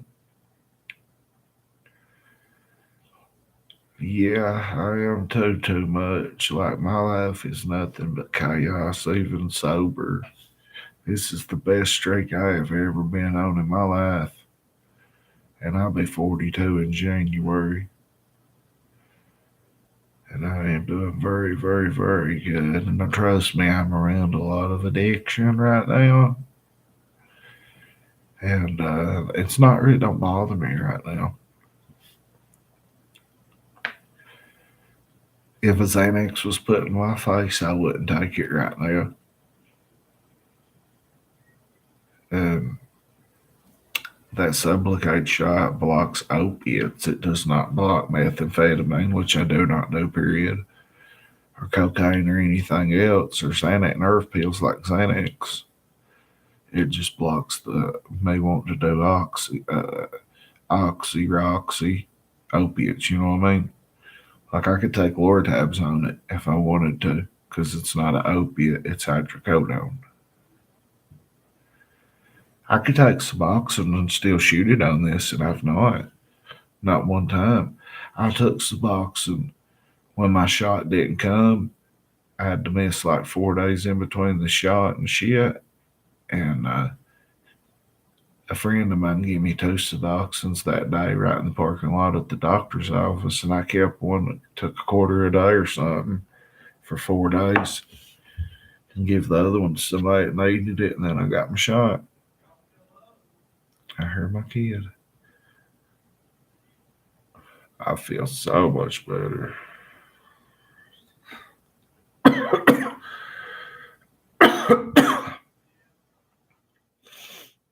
I feel you on that, right? My kid being a full time dad, staying home with him, has kept me out of a lot of trouble. But there's been a lot of times I've said, Danny, I'll be right back. And I could have not come back. You know what I mean? I've been very lucky. Very lucky. Probably committed a felony every day of my life in some form or fashion. Drug related, not nothing else, just drug related. If you're going to buy a pill, if you're going to buy pills for somebody else to make your pill, that's a that's felony activity. And now I'm not doing none of that. I wouldn't do it, period. With our new sheriff and them motherfuckers, hell, I retired from drug dealing, and I told everybody when Chris Brewer, we call him Walking Tall, he's about 6'8". I said when Walking Tall comes in January 1st, 2023, I retire. And I did. I retired all the way. Everybody still asks me, where's something at? I say, go to the commissary, go to the gas station, get you a bag of edibles for $15.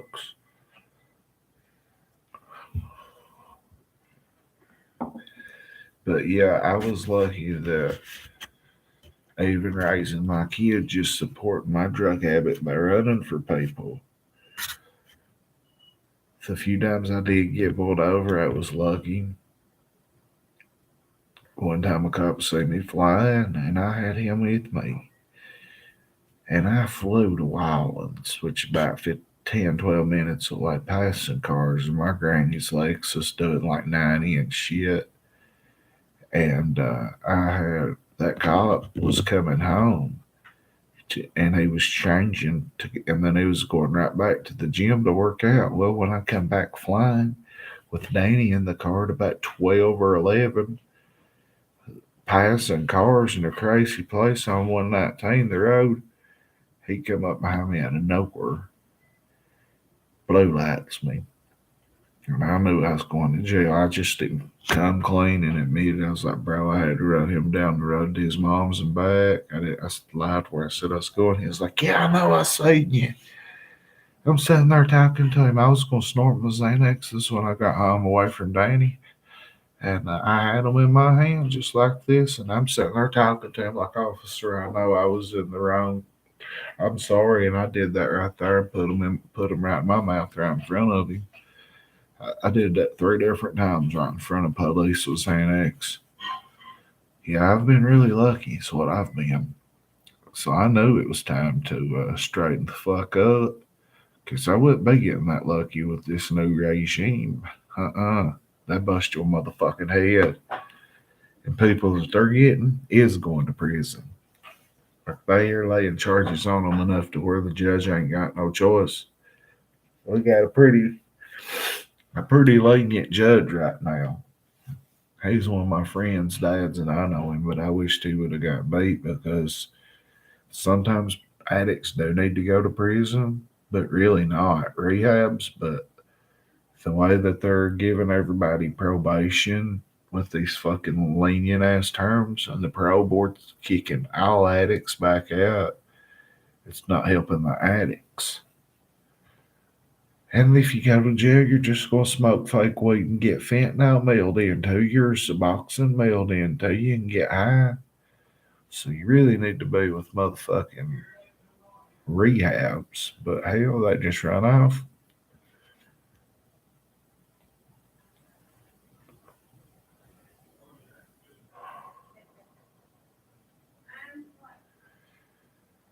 Yep, everybody must be upstairs. I heard my Aunt Brenda, if she married my papa, what would she be? She was, my papa has a kid, my mom, with my Aunt Brenda's sister, which is my granny.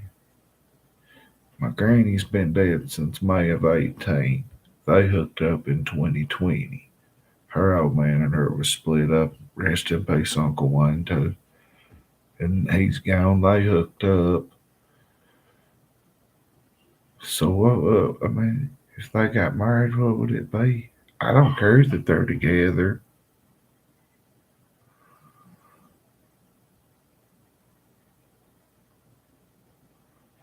I guess that's it, right? They always had a good vibe as friends. I always thought he hit it back in the day. For real, Papa was a player.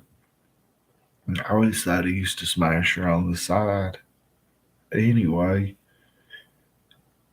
and when I come down here the first time in 2020 and she was here, as soon as I seen her, I was like, oh, shit.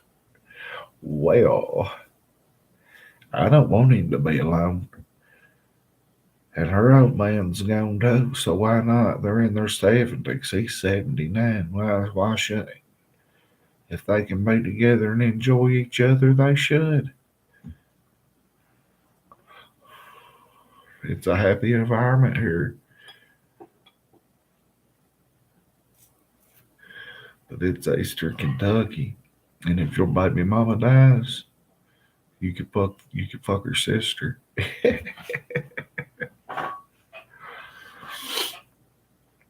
But he's happy with her, but sometimes he ain't. She ain't giving him no pussy lately. And I straight told her, Brenda, you need to throw it on him. My kid was talking about Papa needs titty fucker. You're right, right?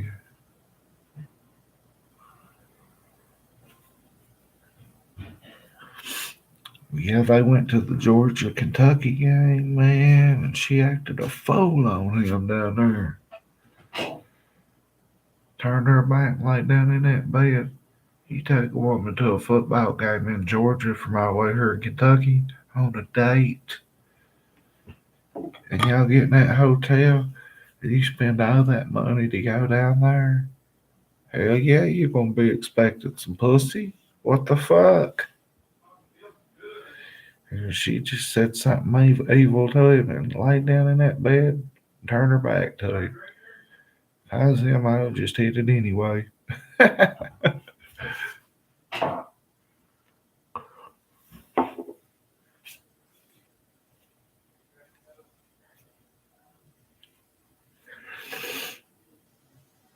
For real, right?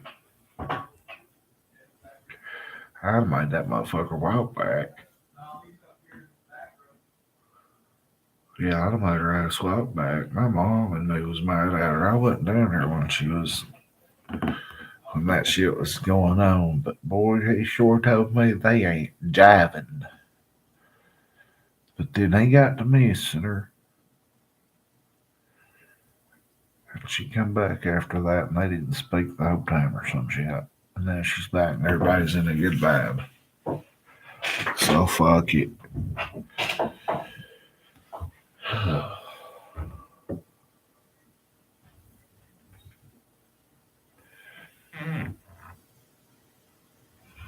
Just trying to think.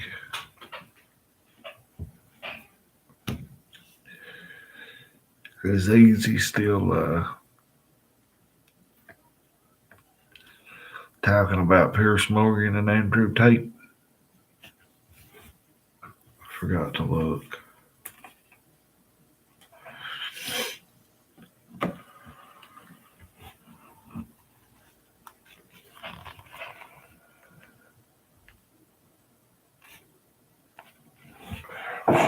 Sorry.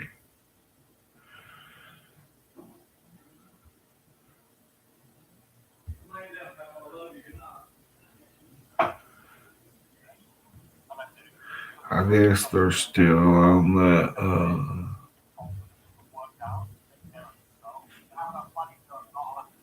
Pierce Morgan shit.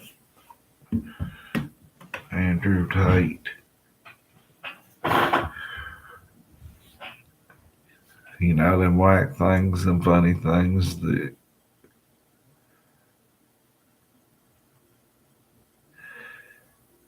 I can't fucking. My kid was fucking with Andrew Tate. But I didn't get into him much myself. But what video? I just wanted to put his face on Goldberg's body.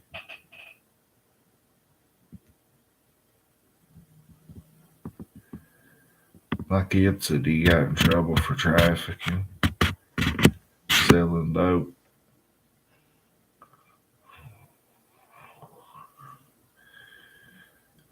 You know how they chant Goldberg when Goldberg comes out? You probably don't, Batgirl. Look it up. Look up Bill Goldberg, the wrestler, and make an entrance video with him and put Jimbo's face on Goldberg's face with his theme music. And when they start chanting Goldberg, have them chanting Chomo or JimHo. It ain't Jimbo no more, it's JimHo. That's what I want you to do for me. To make a Jimbo Goldberg fucking video. That old bitch ass.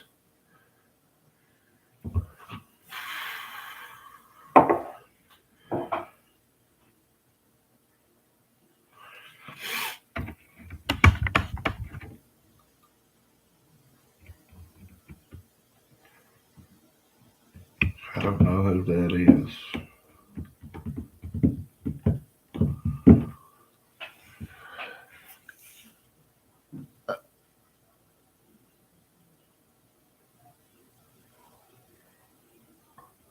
She makes some pretty funny shit, right, Jones?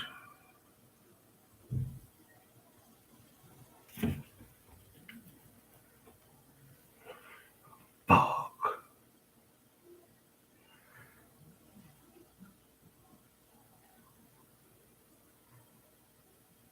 I don't know. Jimbo lives right down the road. You don't think he's the biggest pedo? He may be running. You know how bad sex trafficking is right here We're on the interstate. Where the interstate runs through here, it's untelling how many young boys, especially runaways and stuff, that Jimbo's probably got. He's probably got kennels with young boys in them.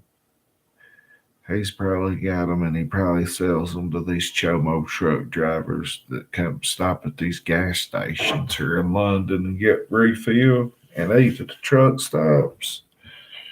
He's probably parking lot pimping sex trafficking to all the truck drivers. This is a big hub for sure. Like the hotels over at I-75, man, motherfuckers stay sex trafficking.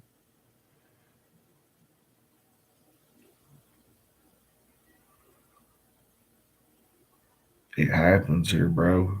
Right, it happens. I'm just saying it could be. I just know that, yeah, that'll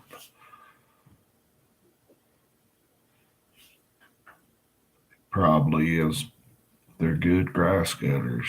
You don't need a lawnmower if you gotta go.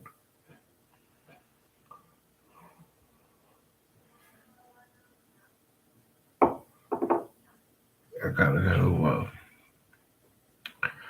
figure out how to get this TV on. My kid come up here and didn't fucking come in here. I don't know why I can't get it to cut out. It's plugged up. I've hit the.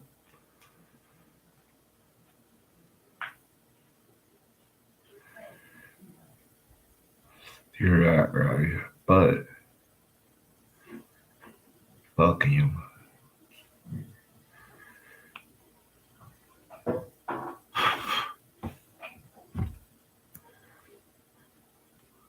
Yeah, go subscribe to back, girl.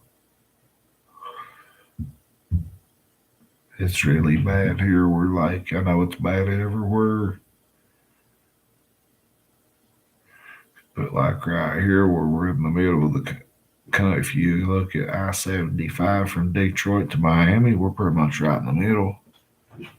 And right here, the motherfucking Mexicans especially, they stay over there hustling women and young boys and everything.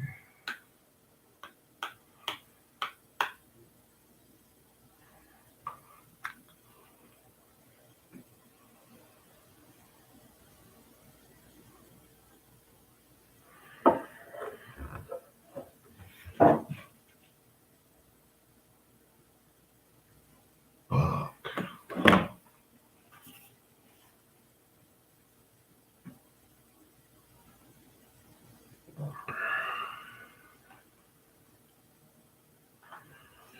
Yeah, you're right.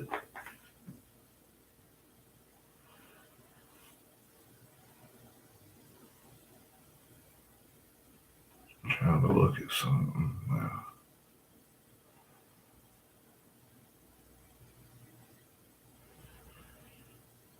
Well,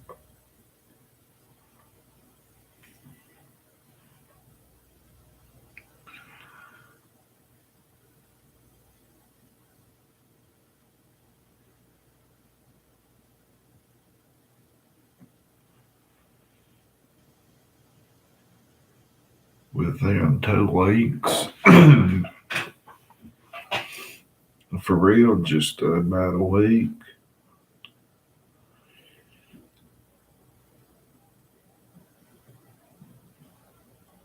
I've got 515 hours of watch time, 515 hours, 2.7 thousand views, and I'm up to 178 subscribers. Hell yeah. I'm not complaining about that a bit.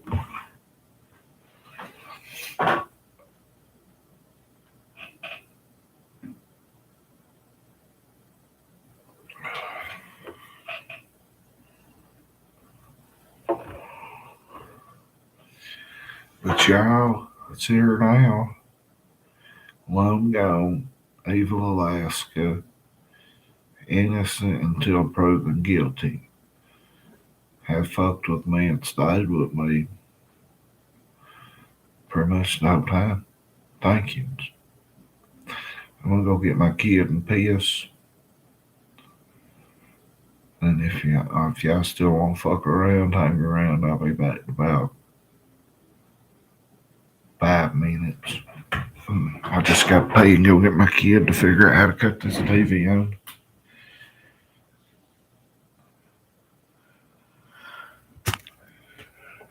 The cunt crew, I like that. I'll be right back.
Well, I just sat on my right nut when I sat down. That didn't feel too good.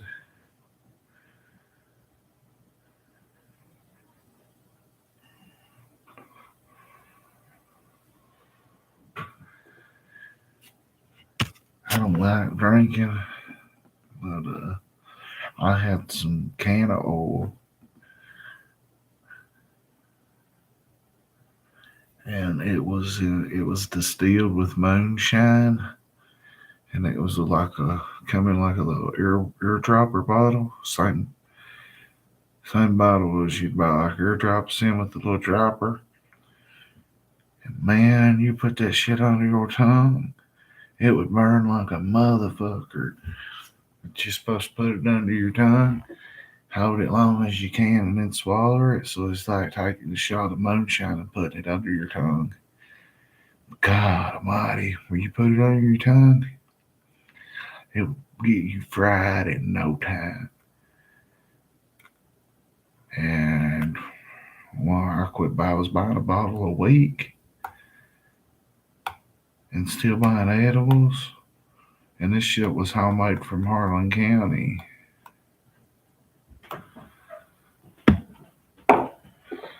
Yeah, I can't get this to come on. Look. Cut it on last night.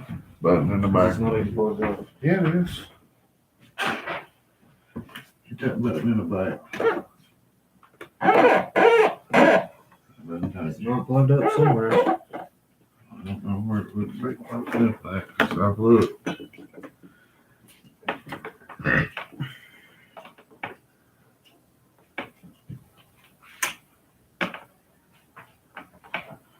Well, that worked.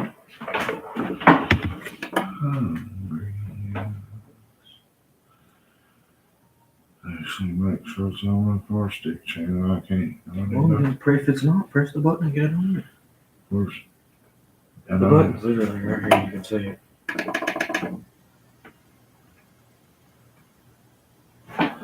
Oh, there's a button back there to change it from HDMI 1 to 2 to 3. Yeah. Okay. That's probably all I like then. You can't move this.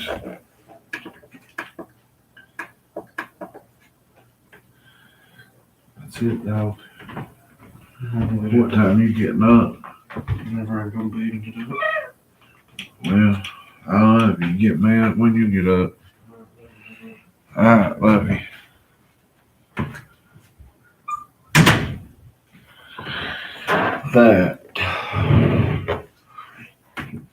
That was my pride and joy, baby boy.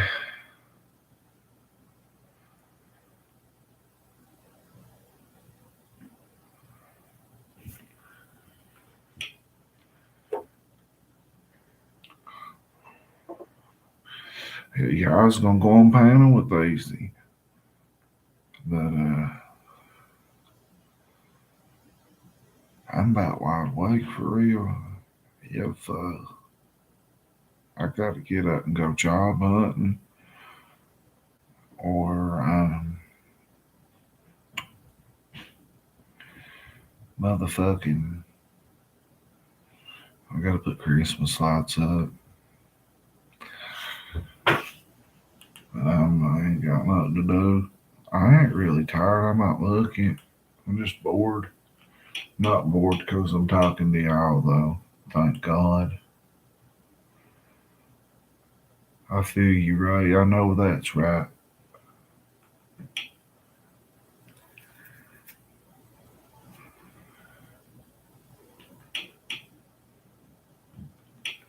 What you know about Mr. Marcello, Ray?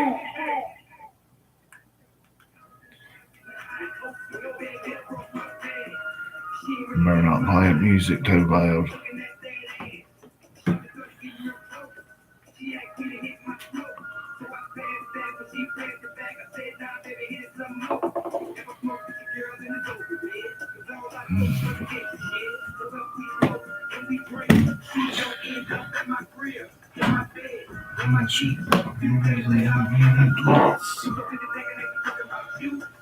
Let's see if Easy's still on that shit.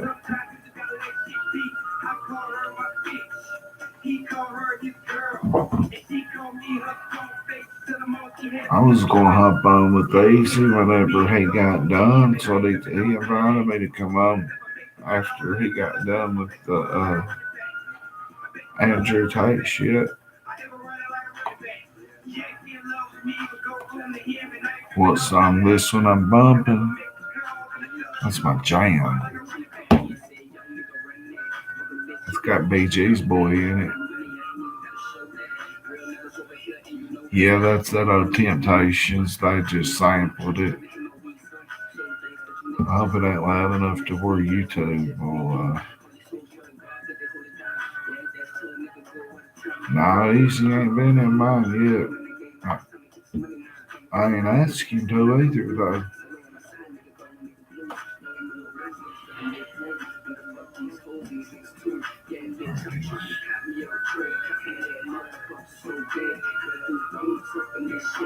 Hell yeah, I know. I look at his chat time or his times on mine. He'll be on there 7, 8 hours at a time. When I get home and I ain't got nothing to do, if I even go home. Too loud for YouTube, you think? I ain't trying to get another strike. They said they would, what they'd been warning me with, said it wouldn't hurt me, but I just like to have music going, so I don't feel like anybody else can hear me and shit. Being a black man in America isn't easy. Silence is the loudest noise there is to me. And you are the prey. Yeah, I can't stay alive that long. I could if there was something crazy going on and I was covering it.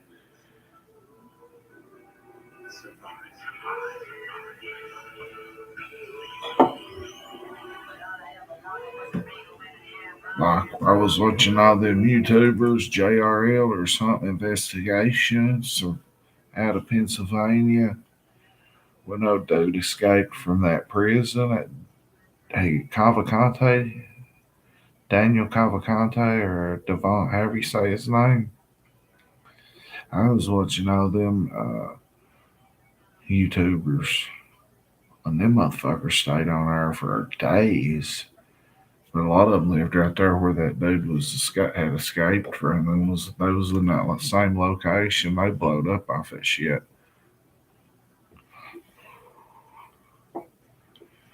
I wished I would have had my phone at that wreck the other day, and I could have streamed all that shit live.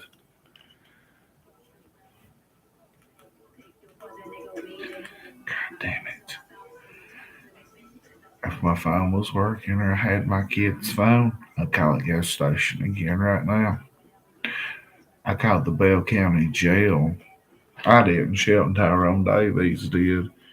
If you go look at my TikTok at the stuff I have reposted, and you find them ones about the Bell County Detention Center, my boy Logan Shackelford has shared.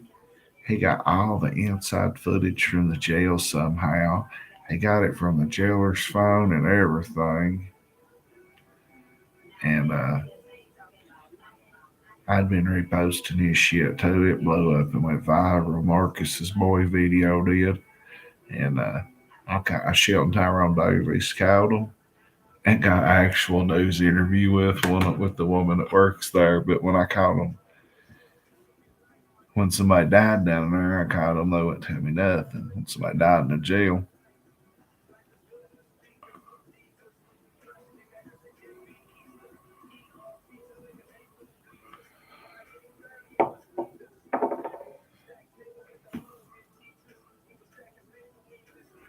I love watching them people go after pedophiles.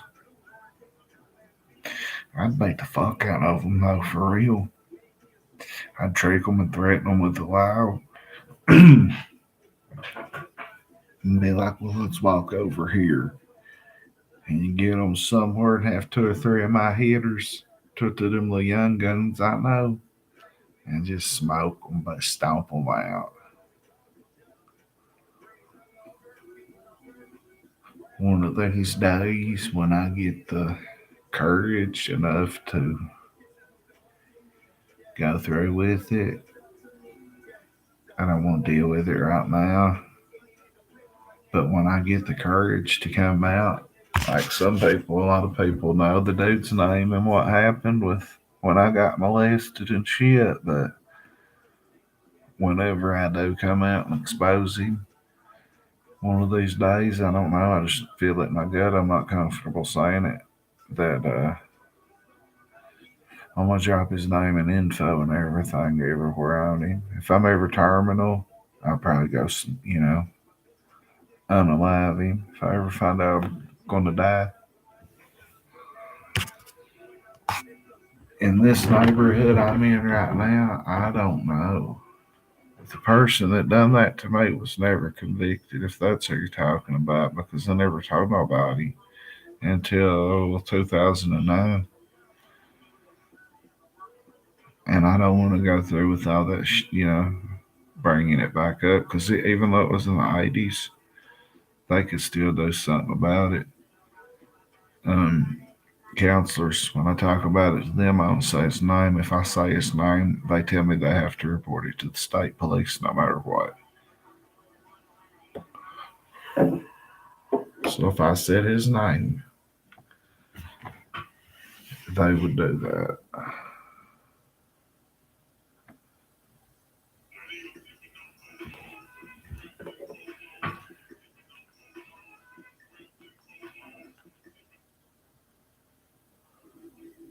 Maybe I can play some music YouTube ain't too familiar with or something.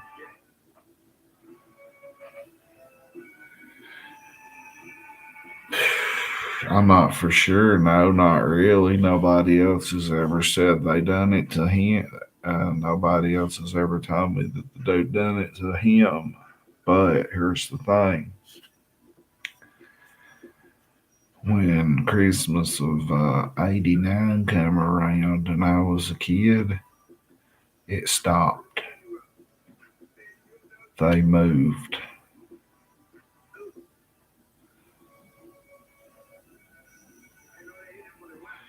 They moved him. That boy and his mom moved, like took a county away, because I think the boy's dad was fucking him, and that's why he fucked me. I'm not defending him,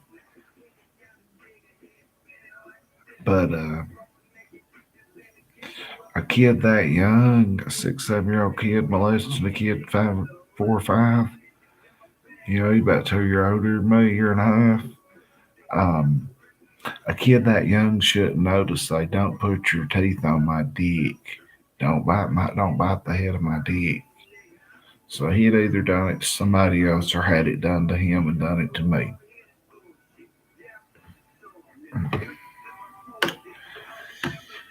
And that shit fucking wasn't no fun. That little bastard.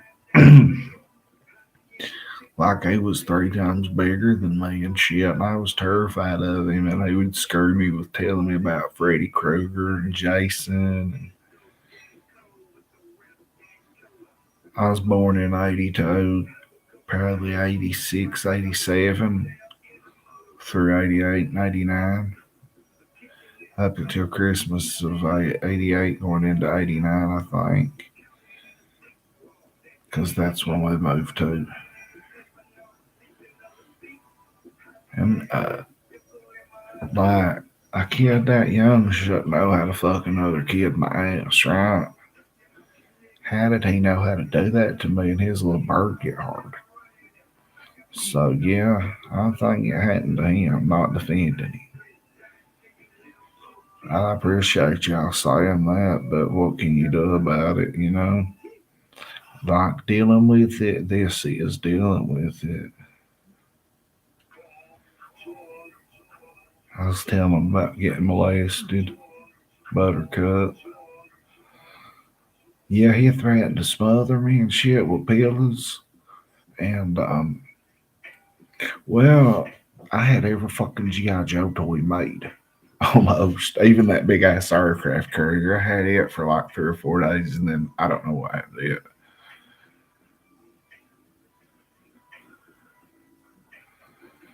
Well, good for them. Tell them I'm over here telling everybody about when I got molested. Tell them I'm 5 miles down the road.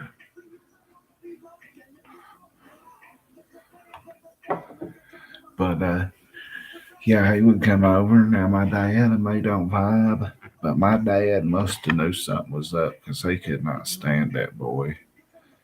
He could not stand him. He hated him. And when I told my dad about it during COVID, he was like, "I knew I hated that bastard for nothing." Or I knew there was a reason I hated that little bastard. I hated that motherfucker, this and that. And he was always mean to that boy and would raise hell and be like, "No, we ain't allowed over here." Well, Dad must have realized something when we'd be stuck in that toy room of mine and the fucking door shut all fucking day long. But it started out playing G.I. Joes. I had all the dreadnoughts. And now I'll tell you about why I think it was his daddy in a second. I had all the dreadnoughts, all their vehicles. I'll tell you about that in a second. Uh, like I had all the GI Joes, Cobra and GI Joe. I was very blessed as a child as far as having toys, and it started out with like he'd trust me and start taking all the GI Joes instead of like me taking half and him taking half. It turned into like me having one arm, my favorite GI Joe in a helicopter versus all him and all his GI Joes, all my toys. Like it'd be one on like a million GI Joes. And he started trucking me that way and started scaring me, talking about Freddy Krueger. And I was terrified of Jason and Freddy Krueger. You know, I'm 4 or 5 year old, 6 year old, terrified. And Lord starts talking about smothering me and shit. And then once they did that once or twice, next thing I know, it starts talking about like your bird. You ever had to put a bird in your mouth and shit like that? Next thing you know, I mean, it was happening. I was getting that motherfucker hell. But I tell you what, I learned how to give some good head. If somebody come up and put a gun to my head right now, I joke a lot. So if somebody said, "Bitch, suck my dick or you die," I give them a professional blowjob because I learned how to do it right, how to get the fuck over with, even though the kid couldn't come or nothing. Like, right?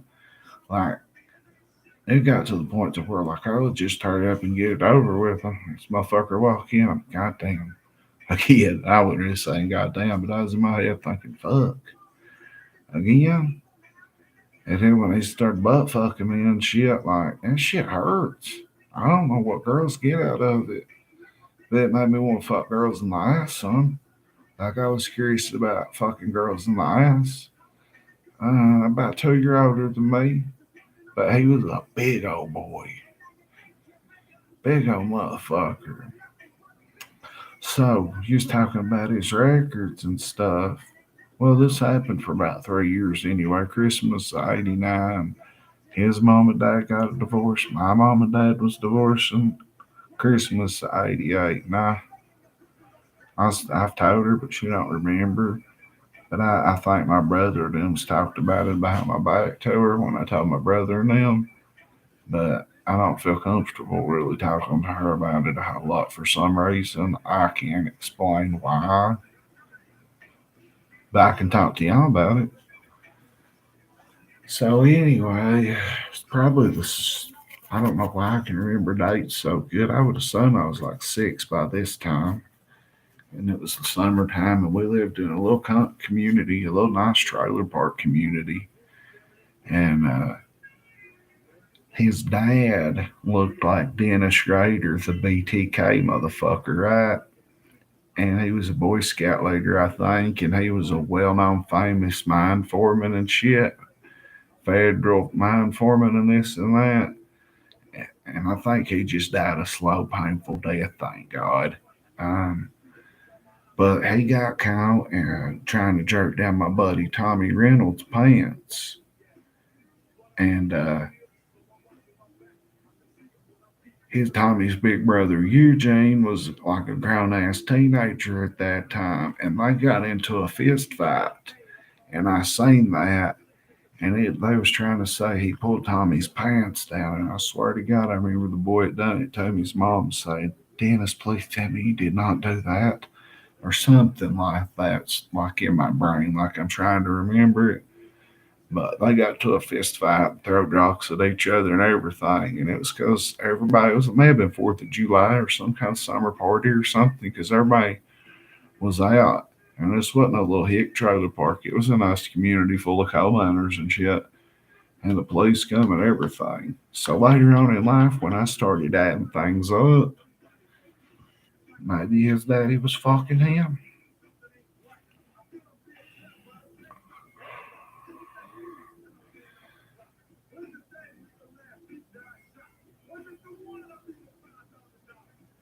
Yeah, you're right. You're right too much. Definitely. Like I went through a phase where I was joking so much about it to my kid that I started feeling bad because he was like, "God damn, I wish you would talk about that." And I think he was, dude, for real. Um, I'm trying to think real hard. I don't want to confirm something that's not the truth. You know what I mean? But I definitely think his daddy, and his daddy's name was Dennis too. Dude looked just like the BTK killer. I swear to God.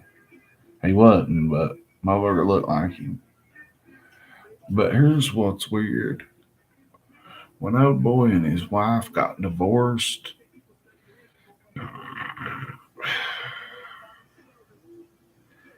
I know, man, but like when my brain and my gut, right now, my gut talking about it, it's still like, no, it's not time.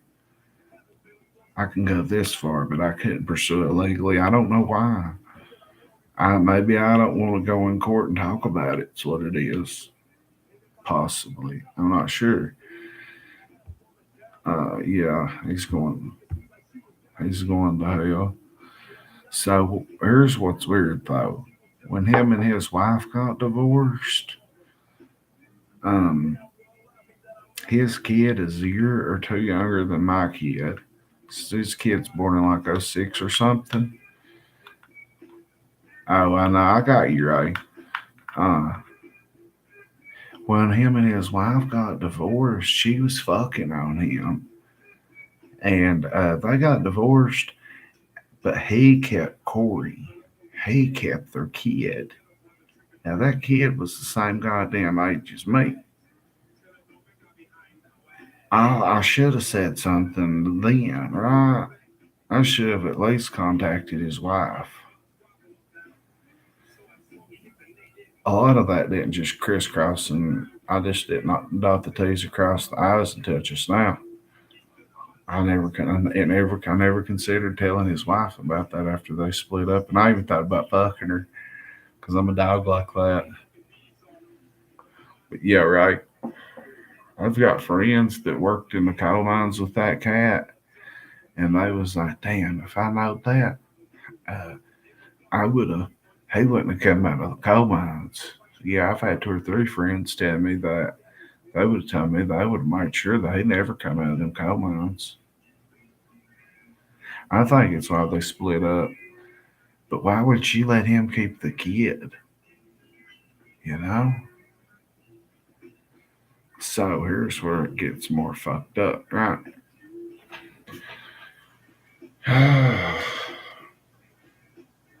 Some of y'all might have heard me say this, Batgirl may have. What gets more fucked up is where I have to be ashamed about the shit and nobody knew. Nobody. Right? Okay. I don't see these motherfuckers. They moved to Jenkins, which is an hour away in Letcher County. Well, all of a sudden, it's like early 1990, probably. I know I was in second grade. I come up the hill playing with my friends in Baxter, where I was, living, and I see a weird car in the driveway. I'm like, who the fuck's that? About 8 year old or some shit. Wasn't too long after the earthquake during the World Series that year. Uh, I walk in and it was him and his mom. Yeah, she come to hang out with my mom and bring him to play with me. Well, then they moved to Leslie County, and I had to, throughout the 90s, I had to deal with this motherfucker. Let him come to my house. Was forced to go to his house over in Leslie County.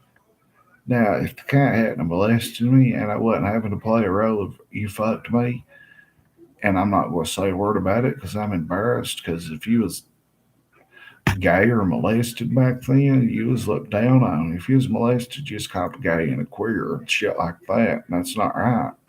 I'll take up for a gay person in a heartbeat. You're not going to bully no gay person in front of me unless the gay person's in their own.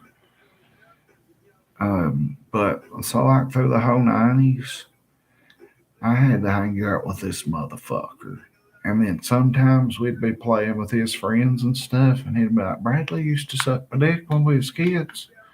And he'd say stuff like that, and I'd be so scared he'd soon come out and tell people. And man, that shit really fucked with me in ways I probably never realized.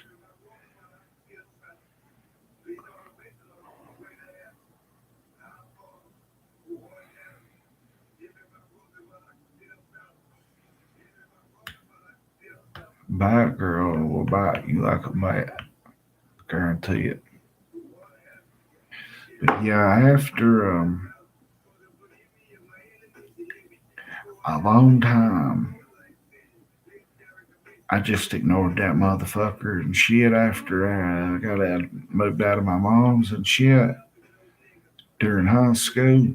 He got, like, the first time I smoked weed was with him, and not just with him, but I was at his house when I was 14, and mom was going to them Olympics in Atlanta.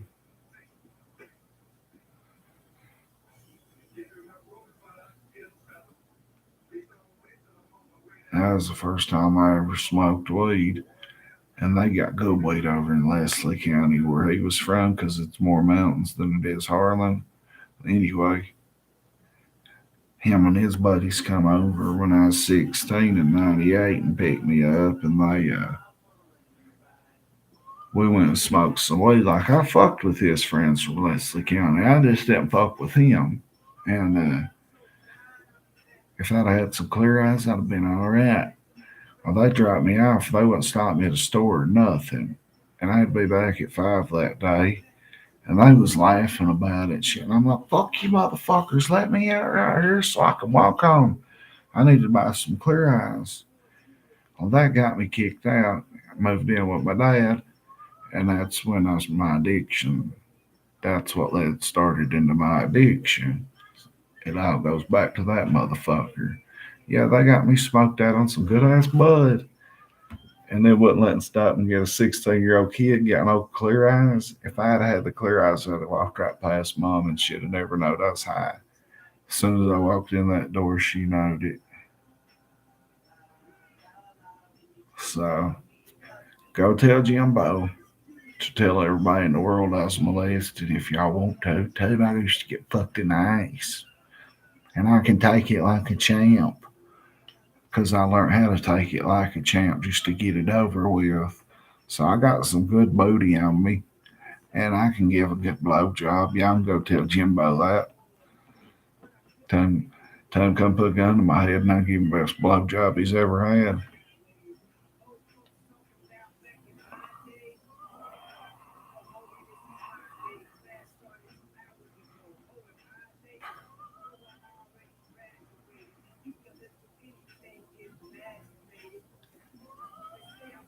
I feel what you're saying too much. I've told my story in fucking rehabs, AAs.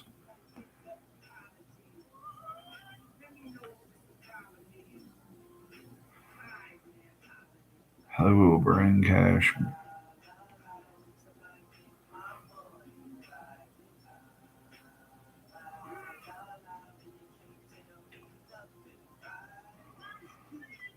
Yeah, I've told my story to a ton of people a million times. And I hope that it's helped somebody here.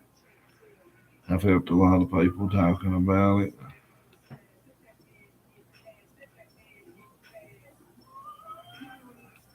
Yeah, I tell my story on CNN.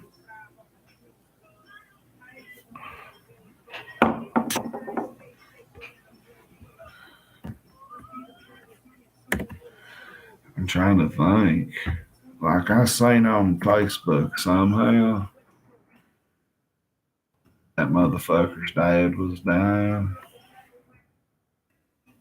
and was real sick.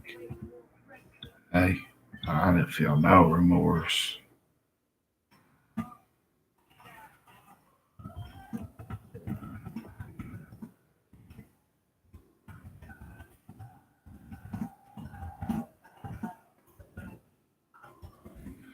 Uh, I'll tell you what, it's not fun to be accused of something you didn't do either. My buddy Motorhead, I don't know if I call him my brother buddy or not. We grew up together.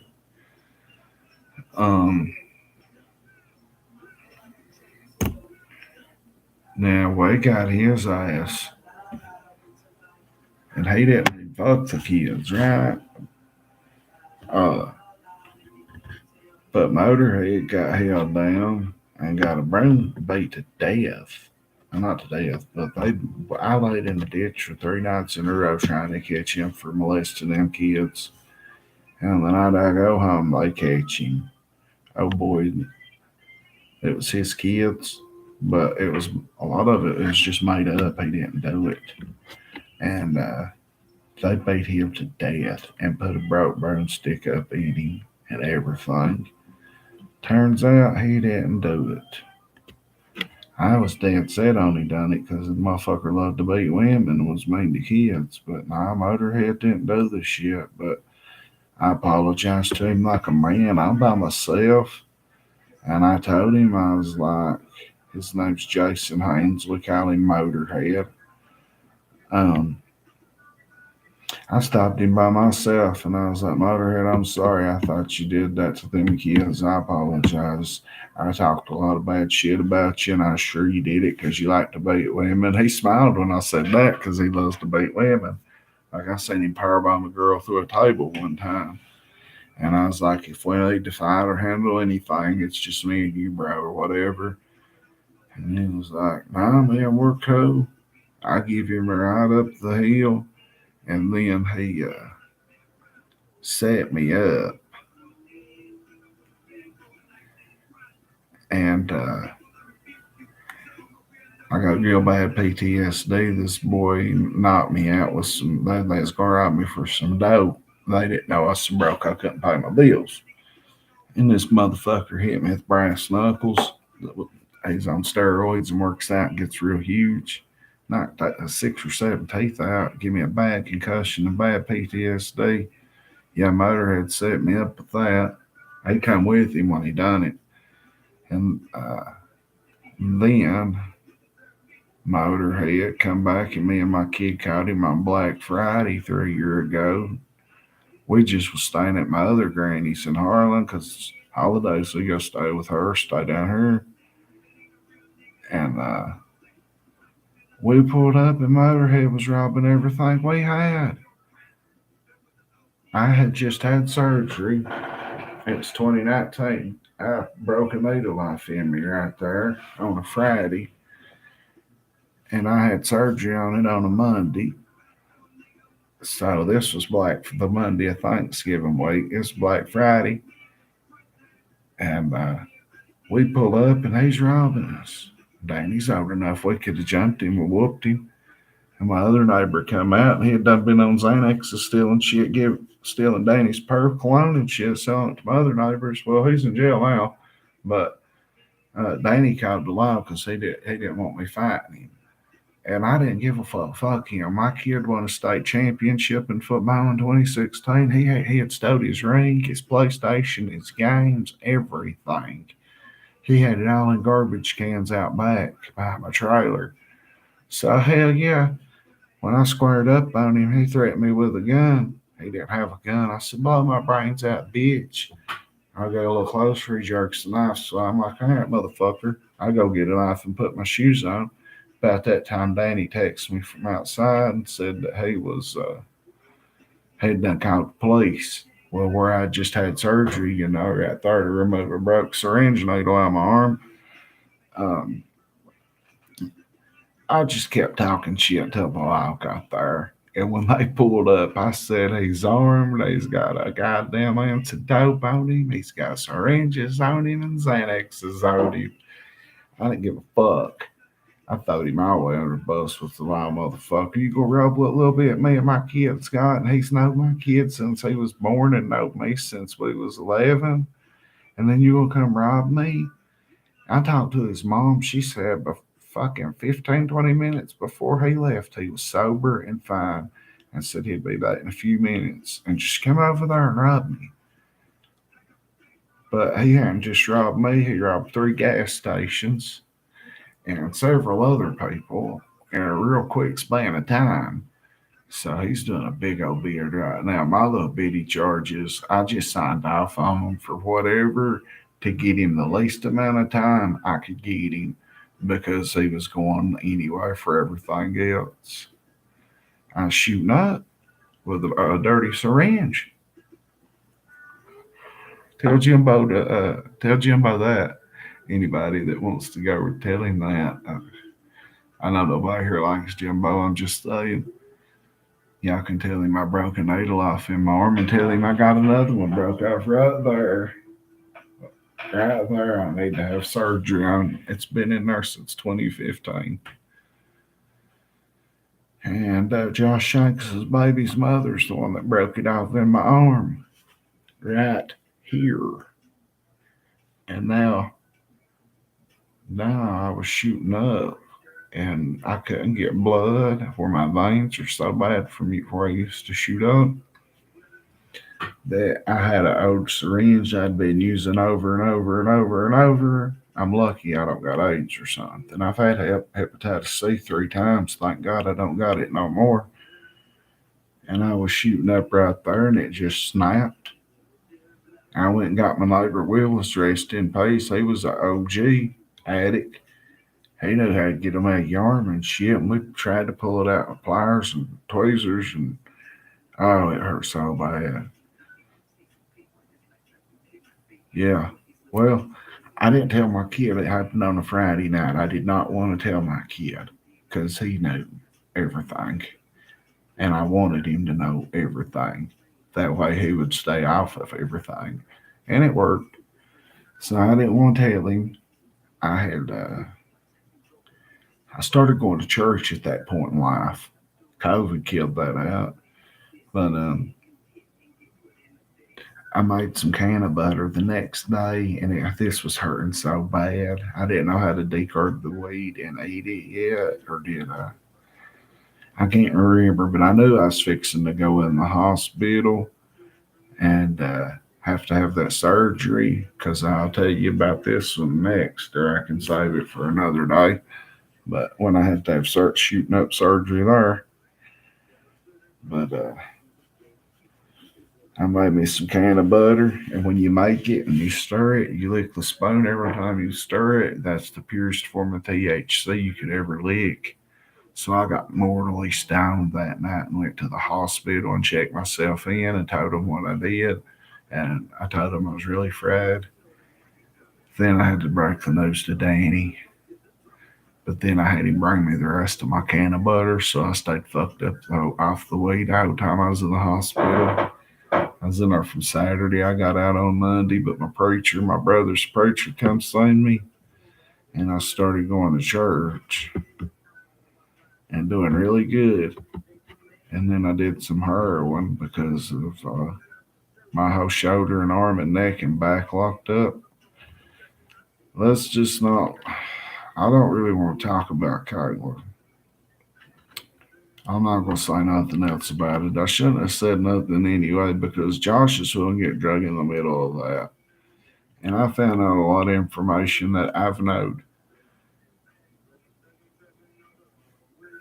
Yeah, I go every time I have to go to the hospital. I'm probably stoned. Off weed. They was loving it. They was laughing at me. Every time I'm in the hospital, I've had my kid sneak me weed out there. He will not do drugs. He will not do anything with drugs. But if Dad needs his weed, he's got me. Oh, but look, Josh was not in on Caleb, but Josh ain't no snitch. So I shouldn't have never brung that up to begin with. And Ernie apologized to me.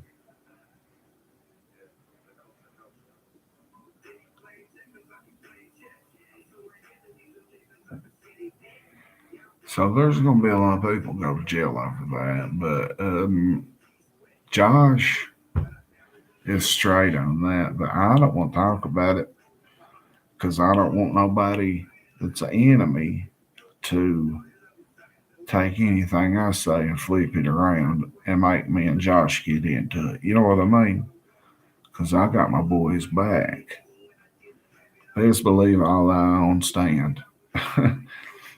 And I would hate for something that I'm said for Jimbo or somebody when they do break that case will be broke wide open, and I would hate for Jimbo and them to take anything I've said on here, and they would if they could, and throw it in there, and then I'd be in there having to plead the fifth on anything, right?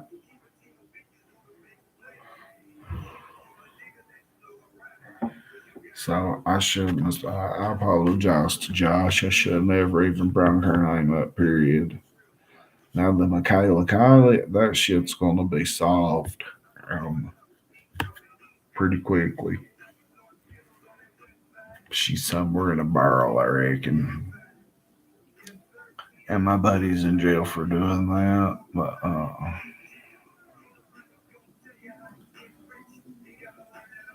Frog, I looked at Messenger and tried to get under your name to Kyle earlier, and he sent me a message. I don't know where that phone's at now. And I think Frog said he was sick, but I promise you, Frog on here giving y'all some good stories from the 70s and 80s, 90s. Bootlegger stories about that famous bootlegger I was telling you about. Yeah, I hope Frog's here in the spring. He's a sick motherfucker.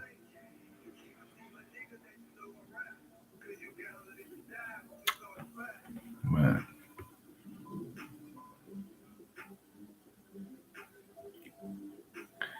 yeah, that's all I'm lucky to still be alive.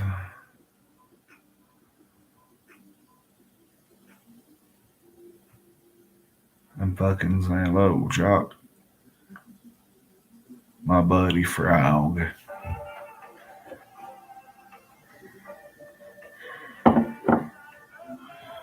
It's funny though. I've said it a million times. Jimbo and Kemper won't run their mouth, and that horse in New York State, right? Camper. And Jimbo's 5 miles away, but wants to talk about it. I'm the type that let's be about it. You know what I mean? I know Kemper because I've listened to his retarded voice and I've seen his picture from you, I believe. And I know him from one time I was on Jimbo's thing. I was just in the comments and shit. And it was that time I was telling you that they was like, "Oh, you can't talk like that in this on this page, and you can't talk like that on this channel. This is a serious channel." And I was like, "Fuck you, horse," and I left. I ain't been back on Jumbo's page since, and that was like August or September. So they can suck my dick, cause I'm 5 miles down the road, Jumbo. Man up. If you can't get me on Messenger, it's because I can't get my phone. You can hit me right on here. Post it on my community and my fucking YouTube page, Jimbo. We can handle it. I thought he said he was from upstate New York. I'd piss in his mouth. Kemper looked like he liked young boys anyway.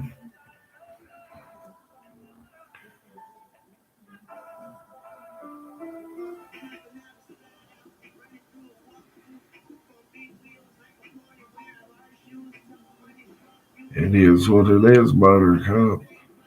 We can squabble, you know. We can fight right now. And somebody can film it. Pay one of your MMA fighters you think you got, Jimbo. I got killers on my payroll, and I'm broke. I can't afford to pay cents, but I got killers. I got hitters. I don't need them. So let them talk about me. Controversy creates cash. Yeah, he still owes them all money. Classic wrestling, old school wrestling shit, or old school boxing shit. The promoter run off with a bag of money every time. And boys fight like hell too. Them some good fights. I can't even front. I've seen some awesome fights in Jimbo's promotion. I hate to give him any credit. It wasn't him fighting. Probably wasn't him. It was Cage they was fighting in.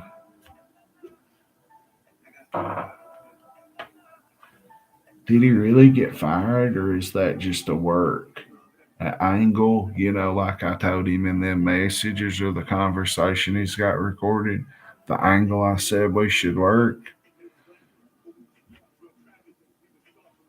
Benny the Butcher going hard. Oh man. But that's the truth, Buttercup. Like, if you want to be an internet gangster, it looks like a work of fucked up cum. Um, I'm not saying this bad about Kemper when I say it, because I am one, and I've been on here talking about addiction. Kemper told me he was a recovering addict. Besides that, I don't remember shit about the motherfucker. I don't wish relapse on him. There's a few I wish relapse on, even though you share. That's kind of like what wishing cancer on somebody. Yeah, what up, Jock? How you been? He's full of the truth. See, I don't want to say somebody's name that's dead. He used to black me up, but their sister and brother are my age and 2 years older than me, and I don't want to say his name. Jimbo has no skin for respectful different opinions and for the truth. He calls himself a fighter, but can't handle anything less than a fight. Yep. I've lost more, man. I could go on for the 3 hours I've been on here. I could probably go on with names or stories. He said Ernie said he lured a 14-year-old into his room or something like that.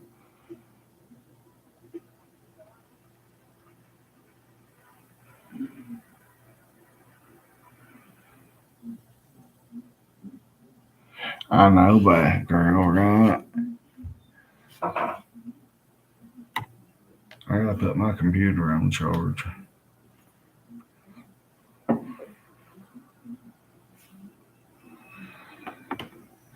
What the fuck did you do, Jock? Get drunk?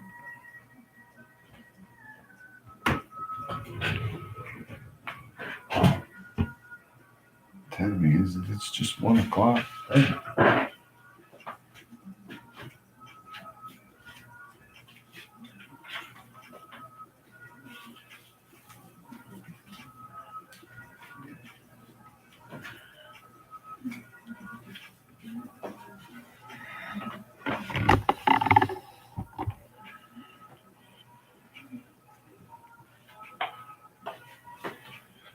Granny apologized to me and Josh's dad and Josh for the video he made about him and that Carla Massengill situation too, by the way. Brad, did you see the video of their dogs attacking a neighbor and Chomo hiding in the bushes screaming, I'm calling the cops, I'm calling the cops? Is their ram to get their dogs? No, I don't know nothing about that. First I've heard of it.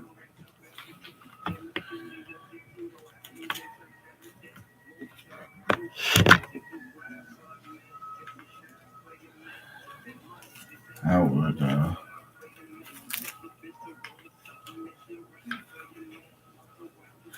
it's them around to get the dogs.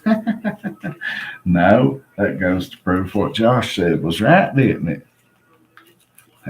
Who's cleaning up the dog shit? Grandma.